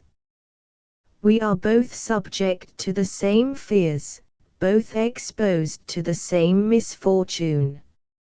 ZER. You have this advantage at least that you know who your parents are, and that, sure of their help, when you wish to make them known, you can secure your happiness by obtaining a consent to the marriage you have contracted. But I, on the contrary, have no such hope to fall back upon, and the position I am in is little calculated to satisfy the wishes of a father whose whole care is money. HYA. That is true, but you have this in your favor, that the one you love is under no temptation of contracting another marriage. ZER. A change in a lover's heart is not what we should fear the most. We may justly rely on our own power to keep the conquest we have made, but what I particularly dread is the power of the fathers, for we cannot expect to see them moved by our merit. HYA. Alas! Why must the course of true love never run smooth? How sweet it would be to love with no link wanting in those chains which unite two hearts. SCA. How mistaken you are about this. Security in love forms a very unpleasant calm. Constant happiness becomes wearisome. We want ups and downs in life, and the difficulties which generally beset our path in this world revive us, and increase our sense of pleasure. ZER. Do tell us, Scapin, all about that stratagem of yours, which, I was told, is so very amusing, and how you managed to get some money out of your old miser. You know that the trouble of telling me something amusing is not lost upon me, and that I well repay those who take that trouble by the pleasure it gives me. SCA. Sylvestra here will do that as well as I. I am nursing in my heart a certain little scheme of revenge which I mean to enjoy thoroughly. Syl. Why do you recklessly engage in enterprises that may bring you into trouble? SCA. I delight in dangerous enterprises. Syl. As I told you already, you would give up the idea you have if you would listen to me. SCA. I prefer listening to myself. Syl. Why the deuce do you engage in such a business? SCA. Why the deuce do you trouble yourself about it? Syl. It is because I can see that you will without necessity bring a storm of blows upon yourself. SCA. Ah, well, it will be on my shoulders, and not on yours. Syl. It is true that you are master of your own shoulders, and at liberty to dispose of them as you please. SCA. Such dangers never stop me, and I hate those fearful hearts which, by dint of thinking of what may happen, never undertake anything. ZER. To Scapin. But we shall want you. SCA. Oh, yes. But I shall soon be with you again. It shall never be said that a man has with impunity put me into a position of betraying myself, and of revealing secrets which it were better should not be known. Scene 2. Geronte, Scapin. Ger. Well, Scapin, and how have we succeeded about my son's mischance? Sca. Your son is safe, sir, but you now run the greatest danger imaginable, and I sincerely wish you were safe in your house. Ger. How is that? Sca. While I am speaking to you, there are people who are looking out for you everywhere. Ger. For me. Sca. Yes. Ger. But who? Sca. The brother of that young girl whom Octave has married. He thinks that you are trying to break off that match, because you intend to give to your daughter the place she occupies in the heart of Octave, and he has resolved to wreak his vengeance upon you. All his friends, men of the sword like himself, are looking out for you, and are seeking you everywhere. I have met with scores here and there, soldiers of his company, who question every one they meet, and occupy in companies all the thoroughfares leading to your house, so that you cannot go home either to the right or the left without falling into their hands. Ger. What can I do, my dear Scapin? Sca. I am sure I don't know, sir, it is an unpleasant business. I tremble for you from head to foot and... Wait a moment. Scapin goes to see in the back of the stage if there is anybody coming. Ger. Trembling. Well. Sca. Coming back. No, no, 'tis nothing. Ger. Could you not find out some means of saving me? Sca. I can indeed think of one, but I should run the risk of a sound beating. Ger. Ah. Scapin, show yourself a devoted servant. Do not forsake me, I pray you. Sca. I will do what I can. I feel for you a tenderness which renders it impossible for me to leave you without help. Ger. Be sure that I will reward you for it, Scapin, and I promise you this coat of mine when it is a little more worn. Sca. Wait a minute. I have just thought, at the proper moment, of the very thing to save you. You must get into this sack, and I... Ger. Thinking he sees somebody. Ah. Sca. No, no, no, no, 'tis nobody.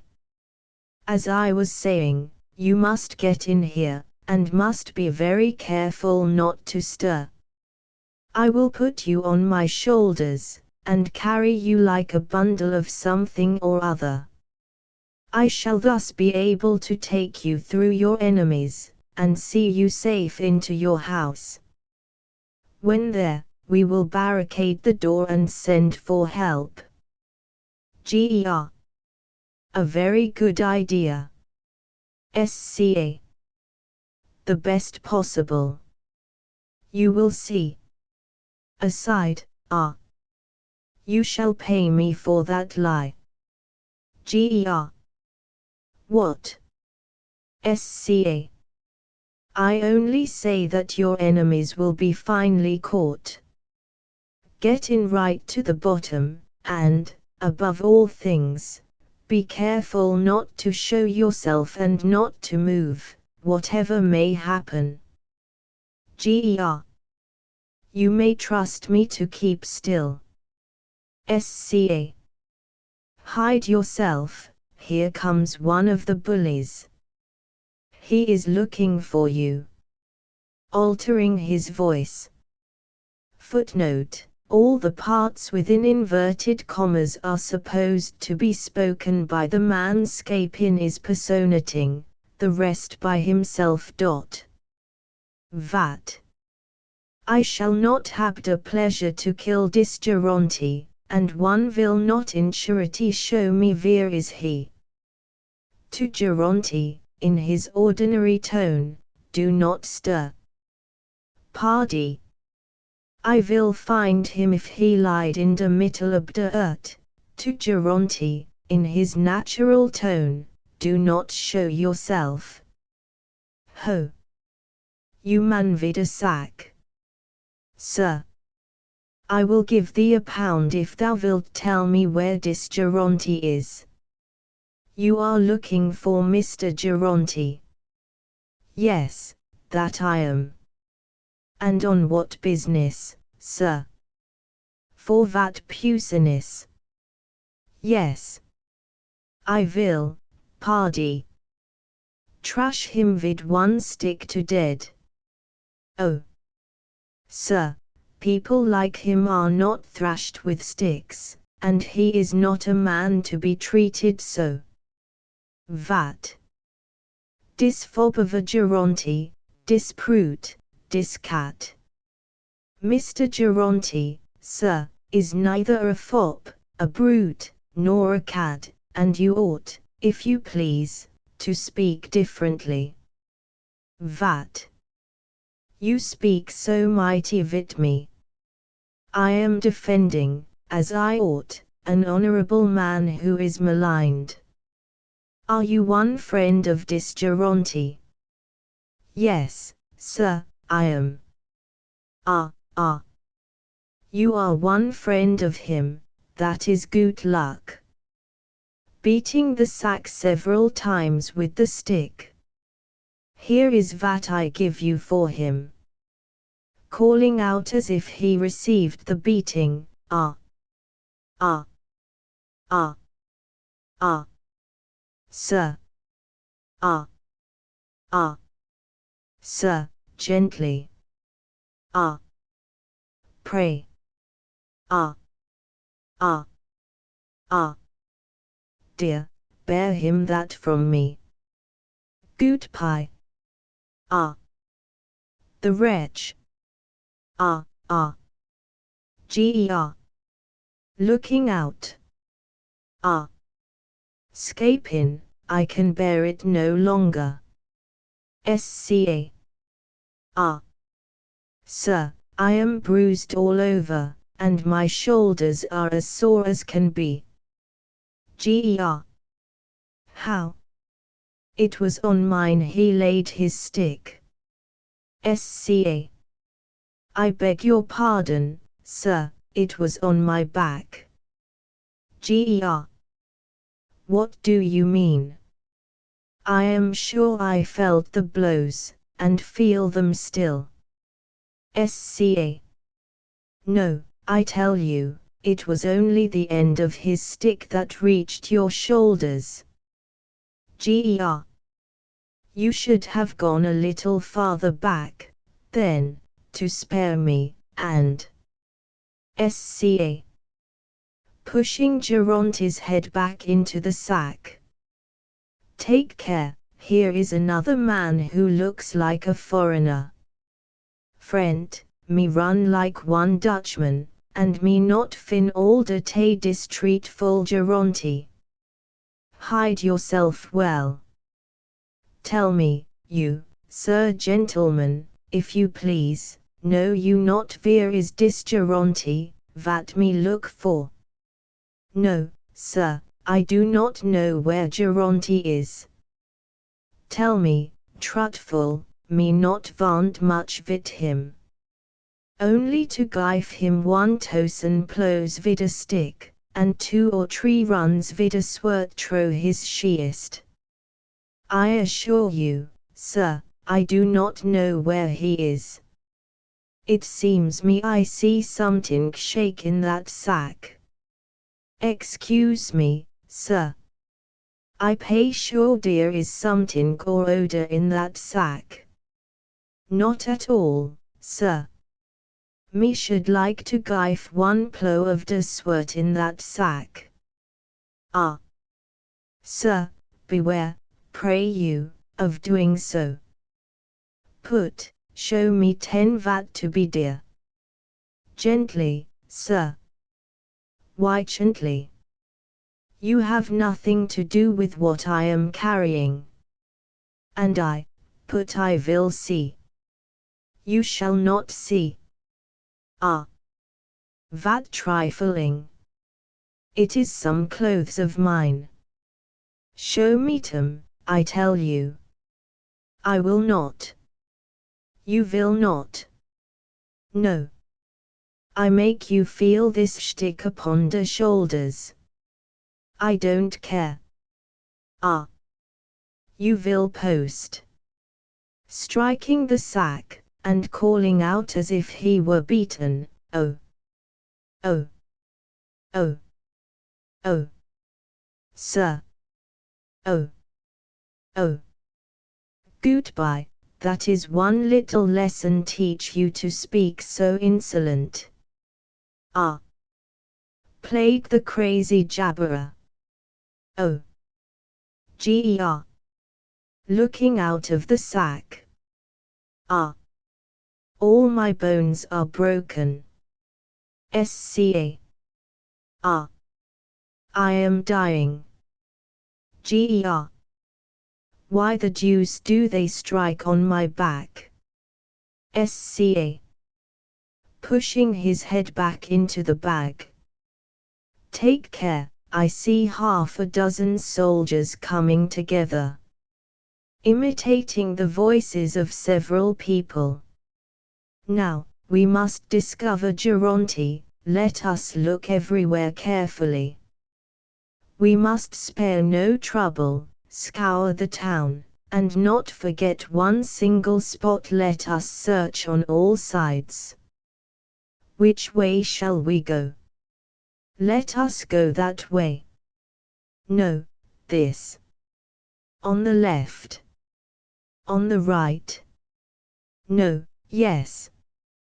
To Geronte in his ordinary voice, hide yourself well. Ah. Here is his servant. I say, you rascal, you must tell us where your master is. Speak. Be quick. At once. Make haste. Now. Ah. Gentlemen, one moment. Geronte looks quietly out of the bag, and sees Scapin's trick. If you do not tell us at once where your master is, we will shower a rain of blows on your back. I had rather suffer anything than tell you where my master is. Very well, we will cudgel you soundly. Do as you please. You want to be beaten, then. I will never betray my master. Ah. You will have it, there. Oh. As he is going to strike, Geronte gets out of the bag, and Scapin runs away. Ger. Alone. Ah. Infamous wretch. Ah, I rascal. Ah. Scoundrel. It is thus that you murder me. Scene 3. Zabinet, Geronte. Zer. Laughing, without seeing Geronte. Ah. I must really come and breathe a little. Ger. Aside, not seeing Zabinet. Ah. I will make you pay for it. Zer. Not seeing Geronte. Ah. What an amusing story. What a good dupe that old man is. Ger. This is no matter for laughter, and you have no business to laugh at it. Zer. Why? What do you mean, sir? Ger. I mean to say that you ought not to laugh at me. Zer. Laugh at you? Ger. Yes. Zer. How? Who is thinking of laughing at you? Ger. Why do you come and laugh in my face? Zer. This has nothing to do with you. I am only laughing with myself at the remembrance of a story which has just been told me. The most amusing story in the world. I don't know if it is because I am interested in the matter, but I never heard anything so absurd as the trick that has just been played by a son to his father to get some money out of him. Ger. By a son to his father to get some money out of him. Zer. Yes, and if you are at all desirous of hearing how it was done, I will tell you the whole affair. I have a natural longing for imparting to others the funny things I know. Ger. Pray, tell me that story. Zer. Willingly. I shall not risk much by telling it you, for it is an adventure which is not likely to remain secret long. Fate placed me among one of those bands of people who are called gypsies, and who, tramping from province to province, tell you your fortune, and do many other things besides. When we came to this town, I met a young man, who, on seeing me, fell in love with me. From that moment he followed me everywhere, and, like all young men, he imagined that he had but to speak and things would go on as he liked, but he met with a pride which forced him to think twice. He spoke of his love to the people in whose power I was, and found them ready to give me up for a certain sum of money. But the sad part of the business was that my lover found himself exactly in the same condition as most young men of good family, that is, without any money at all. His father, although rich, is the veriest old skinflint and greatest miser you ever heard of. Wait a moment, what is his name? I don't remember it. Can't you help me? Can't you name someone in this town who is known to be the most hard-fisted old miser in the place? Ger. No. Zer. There is in his name some Ronti. Or, Oront, no. Geronti. Yes, Geronti, that's my miser's name. I have it now, it is the old churl I mean. Well, to come back to our story. Our people wished to leave this town today, and my lover would have lost me through his lack of money if, in order to wrench some out of his father, he had not made use of a clever servant he has. As for that servant's name, I remember it very well. His name is Scapin. He is a most wonderful man, and deserves the highest praise. Ger. Aside. Ah, the wretch. Zer. But just listen to the plan he adopted to take in his dupe. Ah. Ah. Ah. Ah. I can't think of it without laughing heartily. Ah. Ah. Ah. He went to that old screw. Ah. Ah. Ah. and told him that while he was walking about the harbor with his son,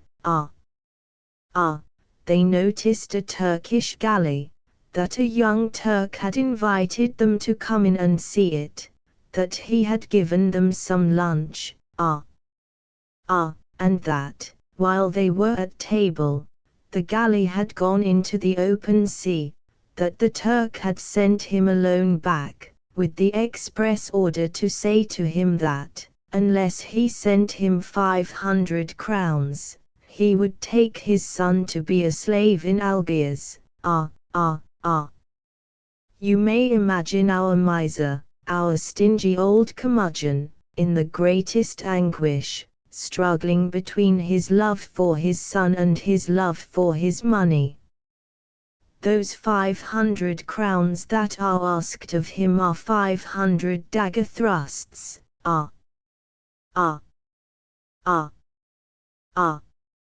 He can't bring his mind to tear out, as it were, this sum from his heart, and his anguish makes him think of the most ridiculous means to find money for his son's ransom.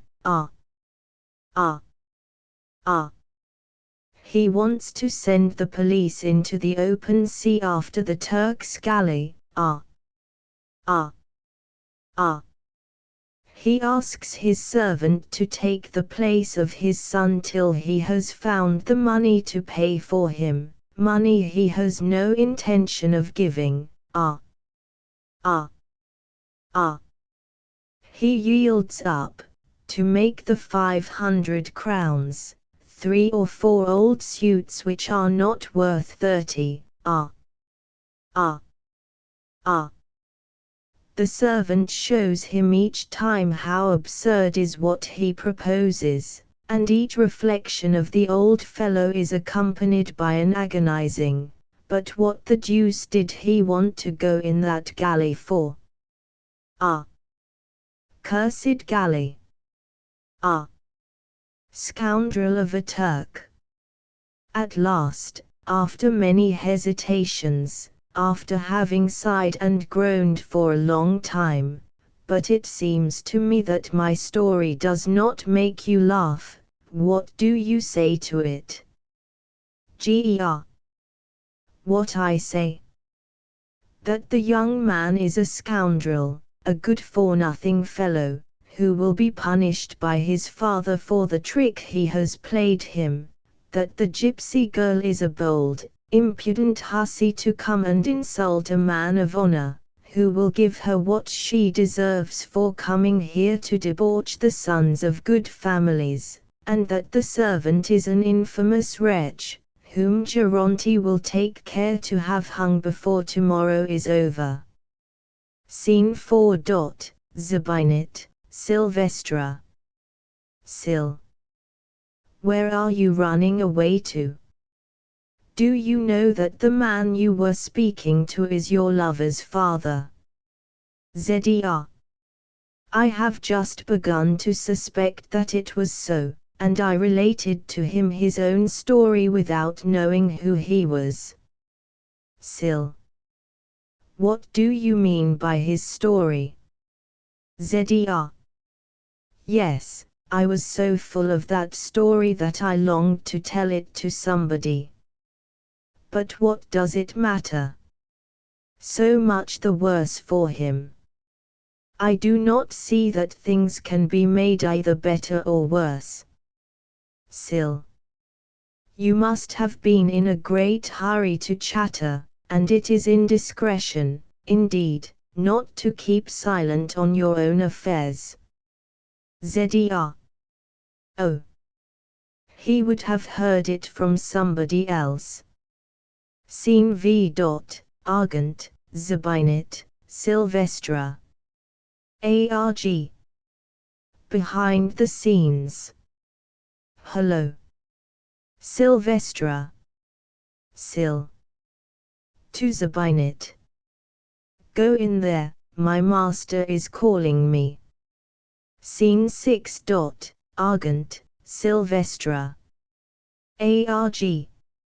So you agreed, you rascals, you agreed, Scapin, you, and my son, to cheat me out of my money, and you think that I am going to bear it patiently?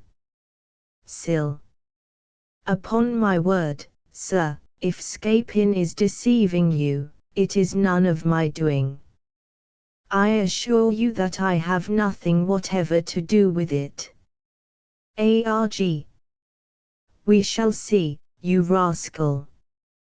We shall see, and I am not going to be made a fool of for nothing. Scene 7 Geronte, Argent, Sylvestra. Ger. Ah. Mr. Argent, you see me in the greatest trouble. Arg. And I am in the greatest sorrow. Ger. This rascal, Scapin, has got 500 crowns out of me. Arg. Yes, and this same rascal, Scapin, 200 pistoles out of me.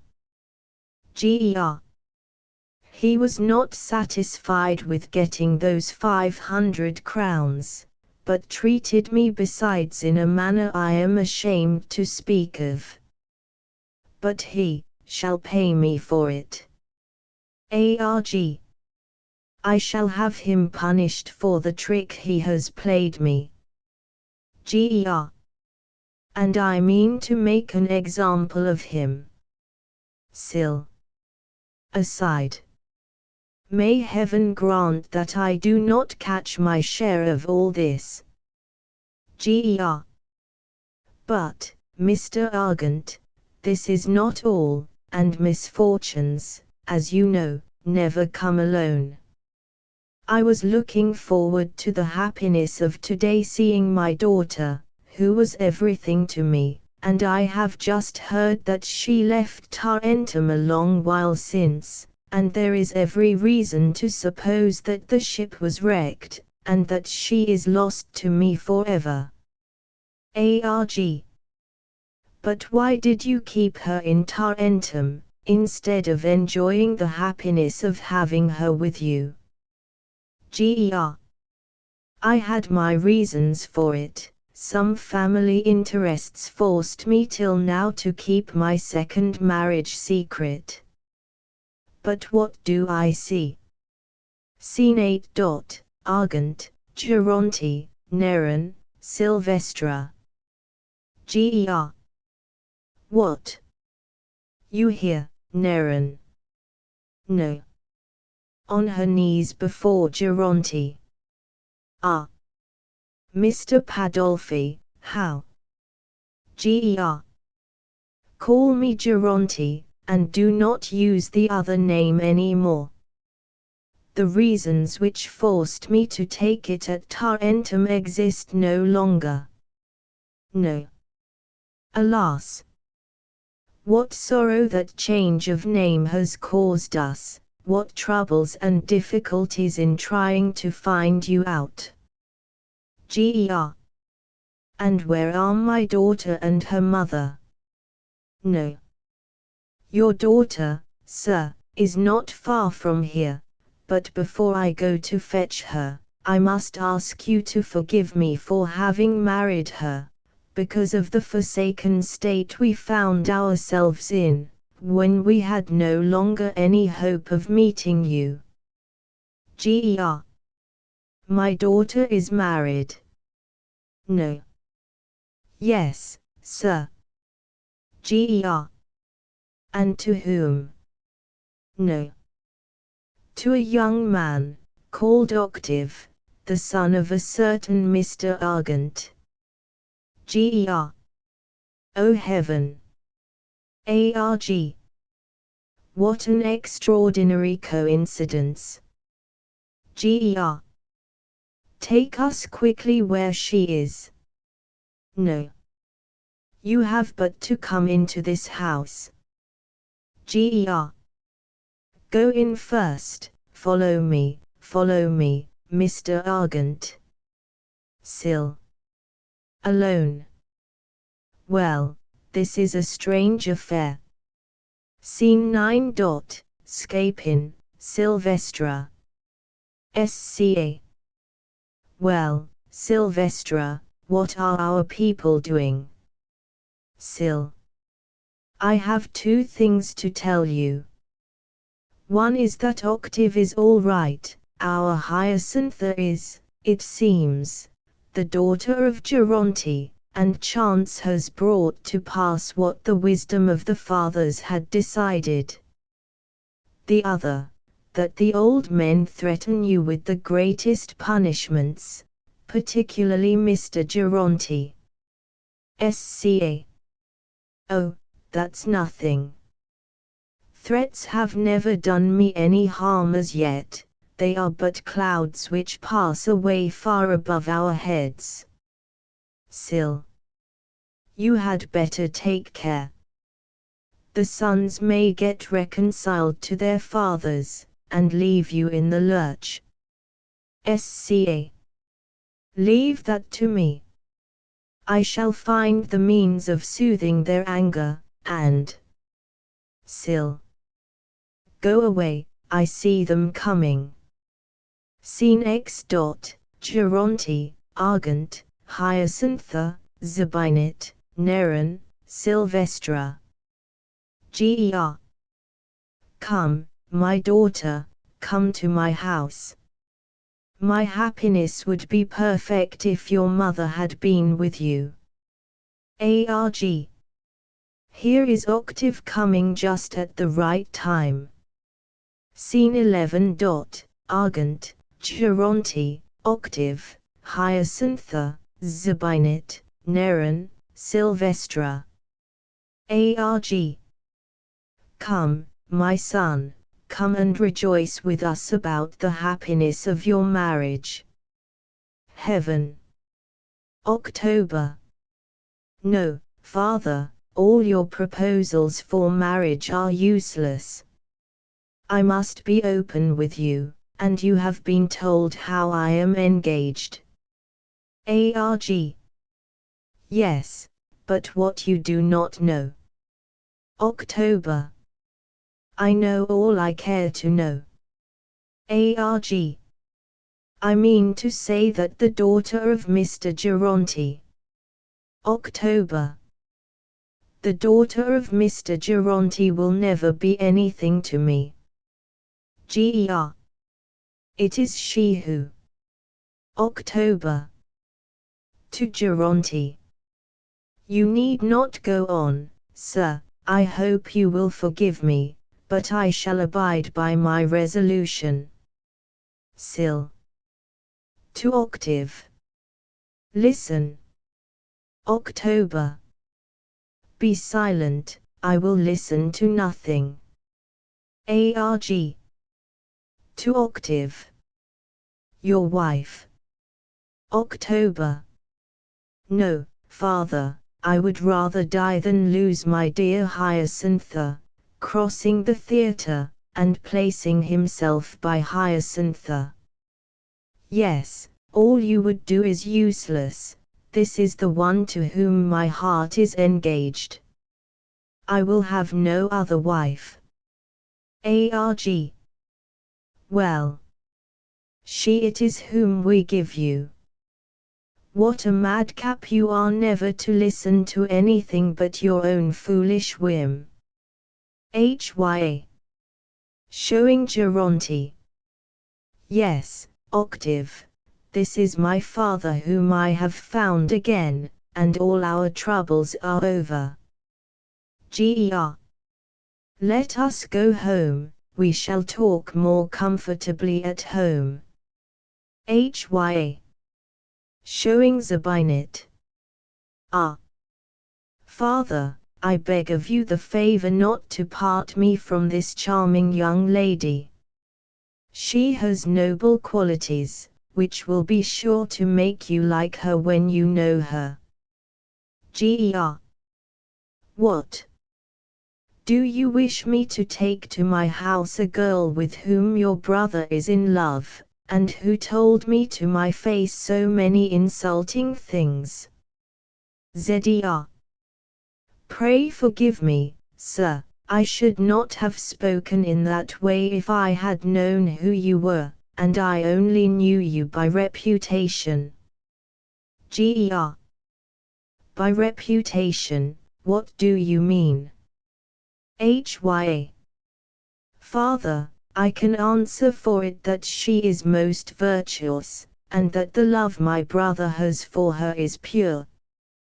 Ger. It is all very well. You would try now to persuade me to marry my son to her, a stranger, a street girl.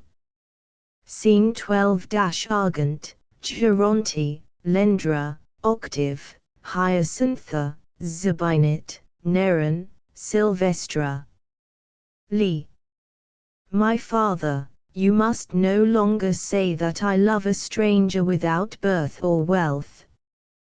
Those from whom I bought her have just told me that she belongs to an honest family in this town. They stole her away when she was 4 years old, and here is a bracelet which they gave me, and which will help me to discover her family. Arg. To judge by this bracelet, this is my daughter whom I lost when she was 4 years old. Ger. Your daughter. Arg. Yes, I see she is my daughter. I know all her features again. My dear child. Ger. Oh. What wonderful events. Scene 13. Argent, Geronte, Lendra, Octave, Hyacintha, Zabinit, Neron, Sylvestra, Carl. Gentlemen, a most sad accident has just taken place. Ger. What is it? Poor Scapin. Ger. Is a rascal whom I shall see hung. Alas! Sir, you will not have that trouble. As he was passing near a building, a bricklayer's hammer fell on his head and broke his skull, leaving his brain exposed. He is dying, and he has asked to be brought in here to speak to you before he dies. Scene 14. Argent, Geronte, Lendra, Octave, Hyacintha, Zabinit, Neron. Sylvestra, Carl, Scapin. Sca. Brought in by some men, his head wrapped up, as if he were wounded. Oh, oh. Gentlemen, you see me. Oh. You see me in a sad state. Oh. I would not die without coming to ask forgiveness of all those I may have offended. Oh. Yes, gentlemen, before I give up the ghost, I beseech you to forgive me all I have done amiss, and particularly Mr. Argent and Mr. Geronte. Oh. Arg. I forgive you, die in peace, Scapin. Sca. To Geronte. It is you, sir, I have offended the most, because of the beating with the cudgel which I. Ger. Leave that alone. Sca. I feel in dying an inconceivable grief for the beating which I. Ger. Me. Be silent. Sca. That unfortunate beating that I gave. Ger. Be silent, I tell you, I forgive you everything. Sca. Alas! How good you are! But is it really with all your heart that you forgive me the beating which I. Ger. Yes, yes, don't mention it. I forgive you everything. You are punished. SCA. Sir, how much better I feel for your kind words. GER. Yes, I forgive you, but on one condition, that you die. SCA. How? Sir. GER. I retract my words if you recover. SCA. Oh. All my pains are coming hack. ARG. Mr. Geronti, let us forgive him without any condition, for we are all so happy. GER. Well, be it so. ARG. Let us go to supper, and talk of our happiness. SCA.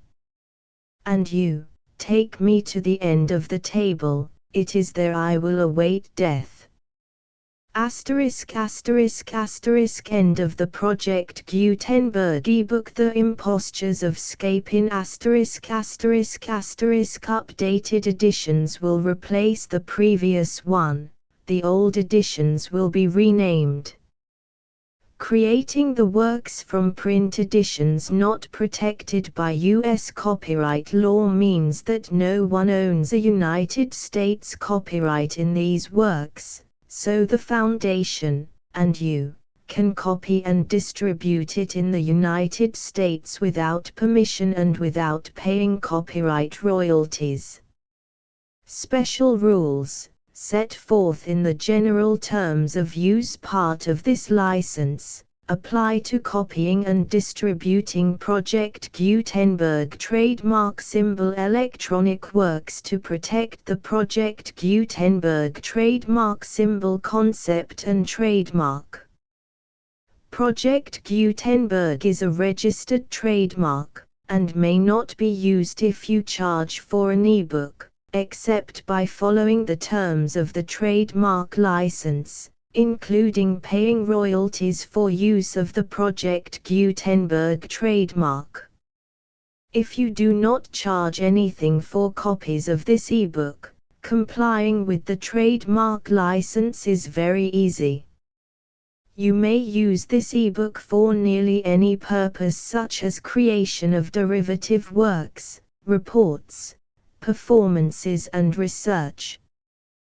Project Gutenberg ebooks may be modified and printed and given away. You may do practically anything in the United States with ebooks not protected by U.S. copyright law. Redistribution is subject to the trademark license, especially commercial redistribution. Start. Full license. The full Project Gutenberg license. Please read this before you distribute or use this work to protect the Project Gutenberg trademark symbol mission of promoting the free distribution of electronic works, by using or distributing this work, or any other work associated in any way with the phrase Project Gutenberg. You agree to comply with all the terms of the full Project Gutenberg trademark symbol license available with this file or online at www.gutenberg.org/license. Section 1. General Terms of Use and Redistributing Project Gutenberg Trademark Symbol Electronic Works 1.0. By reading or using any part of this Project Gutenberg trademark symbol electronic work, you indicate that you have read, understand, agree to and accept all the terms of this license and intellectual property, trademark/copyright, agreement. If you do not agree to abide by all the terms of this agreement, you must cease using and return or destroy all copies of Project Gutenberg trademark symbol electronic works in your possession. If you paid a fee for obtaining a copy of or access to a Project Gutenberg trademark symbol electronic work and you do not agree to be bound by the terms of this agreement, you may obtain a refund from the person or entity to whom you paid the fee as set forth in paragraph 1.e.8. 1.b Project Gutenberg is a registered trademark. It may only be used on or associated in any way with an electronic work by people who agree to be bound by the terms of this agreement. There are a few things that you can do with most Project Gutenberg trademark symbol electronic works even without complying with the full terms of this agreement. See paragraph 1.c below. There are a lot of things you can do with Project Gutenberg trademark symbol electronic works if you follow the terms of this agreement and help preserve free future access to Project Gutenberg trademark symbol electronic works. See paragraph 1.e below. 1.c. The Project Gutenberg Literary Archive Foundation, the Foundation or PGLAF, owns a compilation copyright in the collection of Project Gutenberg trademark symbol electronic works. Nearly all the individual works in the collection are in the public domain in the United States. If an individual work is unprotected by copyright law in the United States and you are located in the United States, we do not claim a right to prevent you from copying, distributing, performing, displaying or creating derivative works based on the work as long as all references to Project Gutenberg are removed. Of course, we hope that you will support the Project Gutenberg trademark symbol mission of promoting free access to electronic works by freely sharing Project Gutenberg trademark symbol works in compliance with the terms of this agreement for keeping the Project Gutenberg trademark symbol name associated with the work. You can easily comply with the terms of this agreement by keeping this work in the same format with its attached full Project Gutenberg trademark symbol license when you share it without charge with others. 1.d. The copyright laws of the place where you are located also govern what you can do with this work. Copyright laws in most countries are in a constant state of change. If you are outside the United States, check the laws of your country in addition to the terms of this agreement before downloading, copying, displaying, performing, distributing or creating derivative works based on this work or any other Project Gutenberg trademark symbol work. The Foundation makes no representations concerning the copyright status of any work in any country other than the United States. 1.e Unless you have removed all references to Project Gutenberg. 1.e.1. The following sentence, with active links to, or other immediate access to, the full Project Gutenberg trademark symbol license must appear prominently whenever any copy of a Project Gutenberg trademark symbol work, any work on which the phrase Project Gutenberg appears, or with which the phrase Project Gutenberg is associated, is accessed, displayed, performed, viewed, copied or distributed. This ebook is for the use of anyone anywhere in the United States and most other parts of the world at no cost and with almost no restrictions whatsoever. You may copy it, give it away or reuse it under the terms of the Project Gutenberg license included with this ebook or online at www.gutenberg.org. If you are not located in the United States, you will have to check the laws of the country where you are located before using this ebook. 1.e.2 If an individual Project Gutenberg trademark symbol electronic work is derived from texts not protected by U.S. copyright law, does not contain a notice indicating that it is posted with permission of the copyright holder, the work can be copied and distributed to anyone in the United States without paying any fees or charges. If you are redistributing or providing access to a work with the phrase Project Gutenberg associated with or appearing on the work, you must comply either with the requirements of paragraphs 1.e.1 through 1.e.7 or obtain permission for the use of the work and the Project Gutenberg trademark symbol trademark as set forth in paragraphs 1.e.8 or 1.e.9. 1.e.3 If an individual Project Gutenberg trademark symbol electronic work is posted with the permission of the copyright holder, your use and distribution must comply with both paragraphs 1.e.1 through 1.e.7 and any additional terms imposed by the copyright holder. Additional terms will be linked to the Project Gutenberg trademark symbol license for all works posted with the permission of the copyright holder found at the beginning of this work.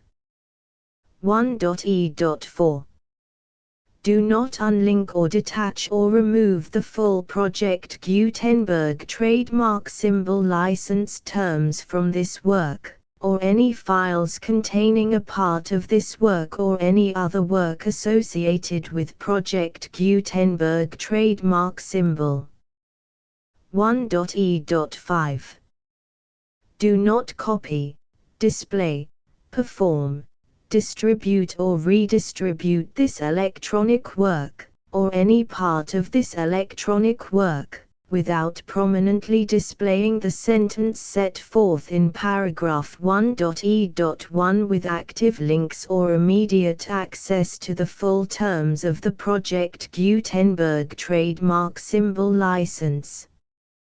1.e.6 You may convert to and distribute this work in any binary, compressed, marked up, non-proprietary or proprietary form, including any word processing or hypertext form.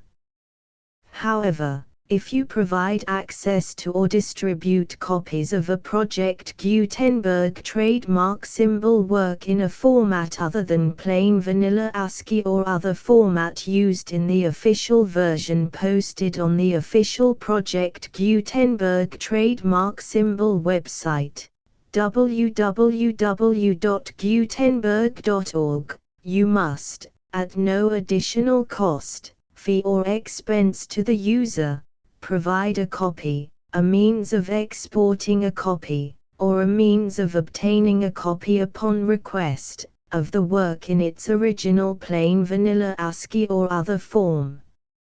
Any alternate format must include the full Project Gutenberg trademark symbol license as specified in paragraph 1.e.1. 1.e.7 Do not charge a fee for access to, viewing, displaying, performing, copying or distributing any Project Gutenberg trademark symbol works unless you comply with paragraph 1.e.8 or 1.e.9. 1.e.8 You may charge a reasonable fee for copies of or providing access to or distributing Project Gutenberg trademark symbol electronic works provided that You pay a royalty fee of 20% of the gross profits you derive from the use of Project Gutenberg trademark symbol works calculated using the method you already use to calculate your applicable taxes. The fee is owed to the owner of the Project Gutenberg trademark symbol trademark, but he has agreed to donate royalties under this paragraph to the Project Gutenberg Literary Archive Foundation. Royalty payments must be paid within 60 days following each date on which you prepare, or are legally required to prepare, your periodic tax returns. Royalty payments should be clearly marked as such and sent to the Project Gutenberg Literary Archive Foundation at the address specified in Section 4, Information about donations to the Project Gutenberg Literary Archive Foundation. You provide a full refund of any money paid by a user who notifies you in writing, or by email, within 30 days of receipt that he does not agree to the terms of the full Project Gutenberg trademark symbol license. You must require such a user to return or destroy all copies of the works possessed in a physical medium and discontinue all use of and all access to other copies of Project Gutenberg trademark symbol works. You provide, in accordance with paragraph 1.f.3, a full refund of any money paid for a work or a replacement copy, if a defect in the electronic work is discovered and reported to you within 90 days of receipt of the work. You comply with all other terms of this agreement for free distribution of Project Gutenberg trademark symbol works. 1.e.9. If you wish to charge a fee or distribute a Project Gutenberg trademark symbol electronic work or group of works on different terms than are set forth in this agreement, you must obtain permission in writing from the Project Gutenberg Literary Archive Foundation, the manager of the Project Gutenberg trademark symbol trademark. Contact the Foundation as set forth in Section 3 below. 1.f1.f.1 Project Gutenberg volunteers and employees expend considerable effort to identify, do copyright research on, transcribe and proofread works not protected by U.S. copyright law in creating the Project Gutenberg trademark symbol collection. Despite these efforts, Project Gutenberg trademark symbol electronic works, and the medium on which they may be stored, may contain defects such as, but not limited to, incomplete, inaccurate or corrupt data, transcription errors, a copyright or other intellectual property infringement, a defective or damaged disk or other medium, a computer virus, or computer codes that damage or cannot be read by your equipment. 1.f.2 Limited warranty, disclaimer of damages, except for the right of replacement or refund described in paragraph 1.f.3, the Project Gutenberg Literary Archive Foundation, the owner of the Project Gutenberg trademark symbol trademark, and any other party distributing a Project Gutenberg trademark symbol electronic work under this agreement, disclaim all liability to you for damages, costs and expenses, including legal fees. You agree that you have no remedies for negligence, strict liability, breach of warranty or breach of contract except those provided in paragraph 1.f.3. You agree that the Foundation, the trademark owner, and any distributor under this agreement will not be liable to you for actual, direct, indirect, consequential, punitive or incidental damages even if you give notice of the possibility of such damage. 1.f.3 Limited right of replacement or refund. If you discover a defect in this electronic work within 90 days of receiving it, you can receive a refund of the money, if any, you paid for it by sending a written explanation to the person you received the work from. If you received the work on a physical medium, you must return the medium with your written explanation. The person or entity that provided you with the defective work may elect to provide a replacement copy in lieu of a refund. If you received the work electronically, the person or entity providing it to you may choose to give you a second opportunity to receive the work electronically in lieu of a refund. If the second copy is also defective, you may demand a refund in writing without further opportunities to fix the problem.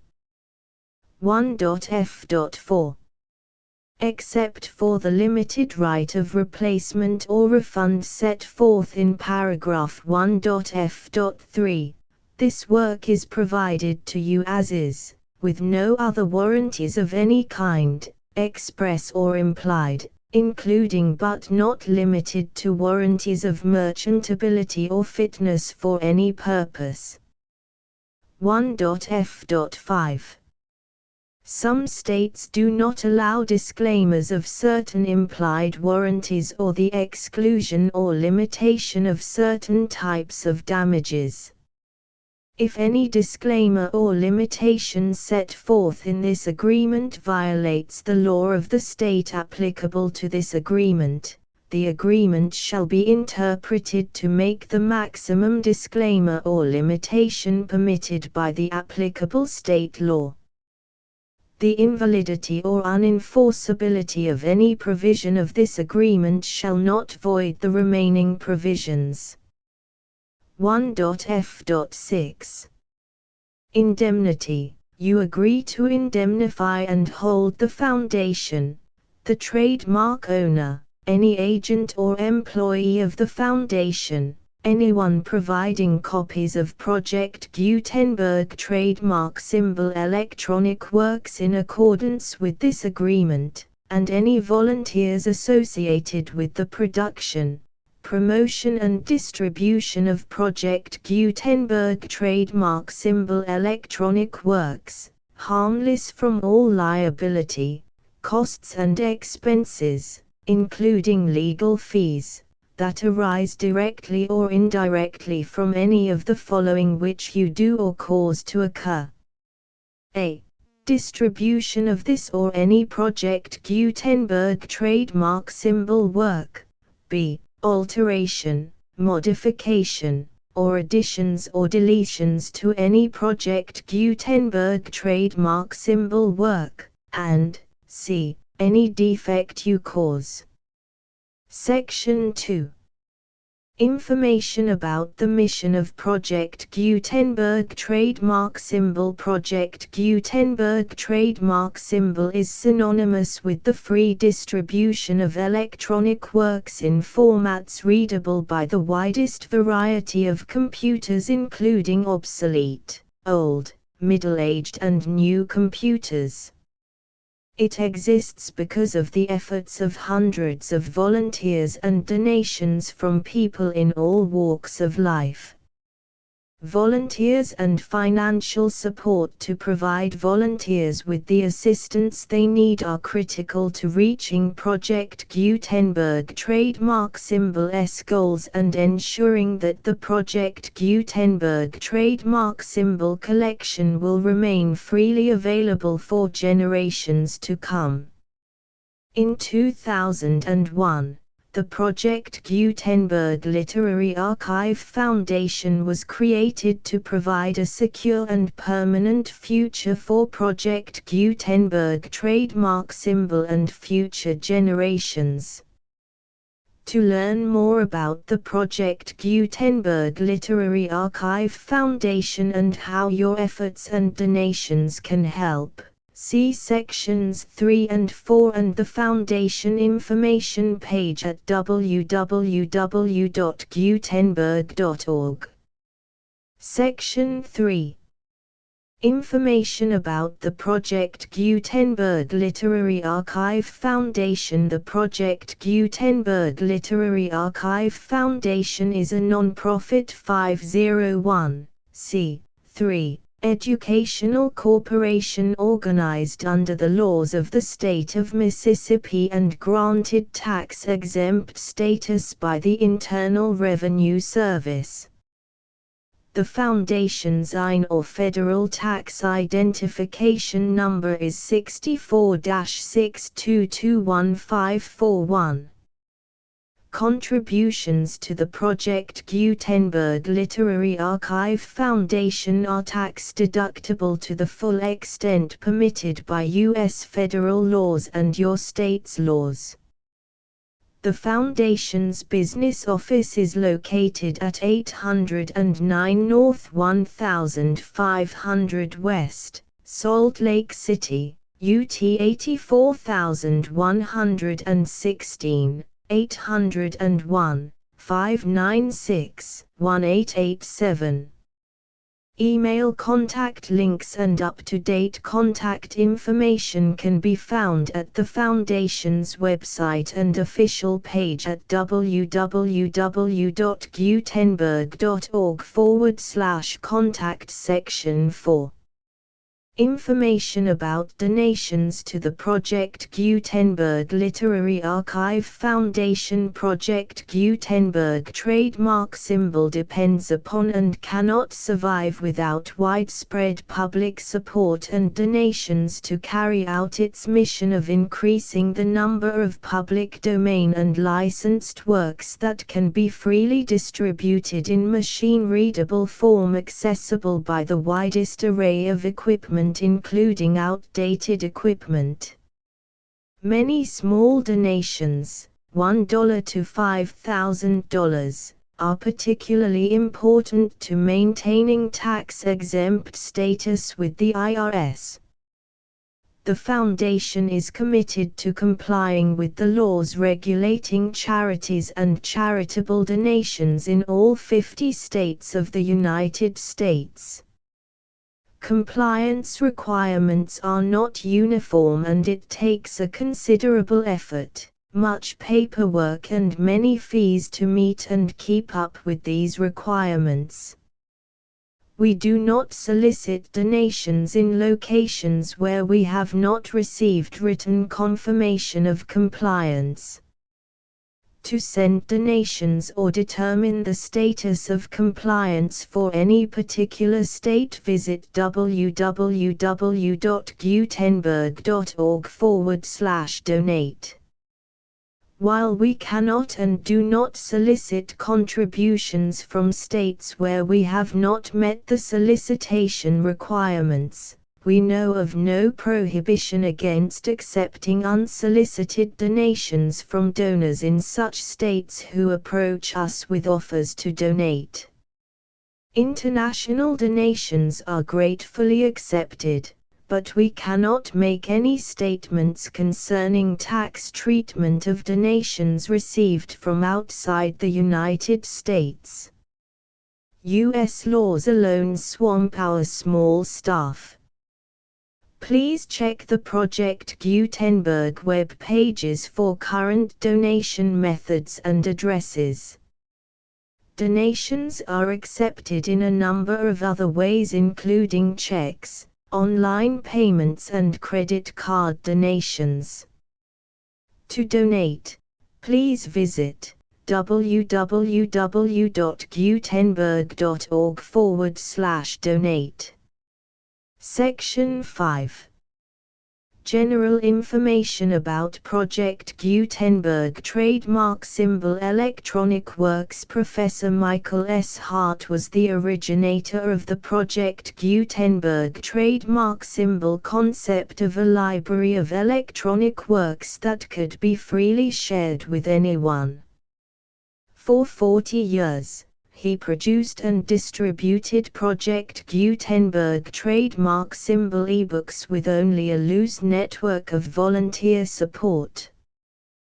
Project Gutenberg trademark symbol ebooks are often created from several printed editions, all of which are confirmed as not protected by copyright in the US unless a copyright notice is included. Thus, we do not necessarily keep ebooks in compliance with any particular paper edition.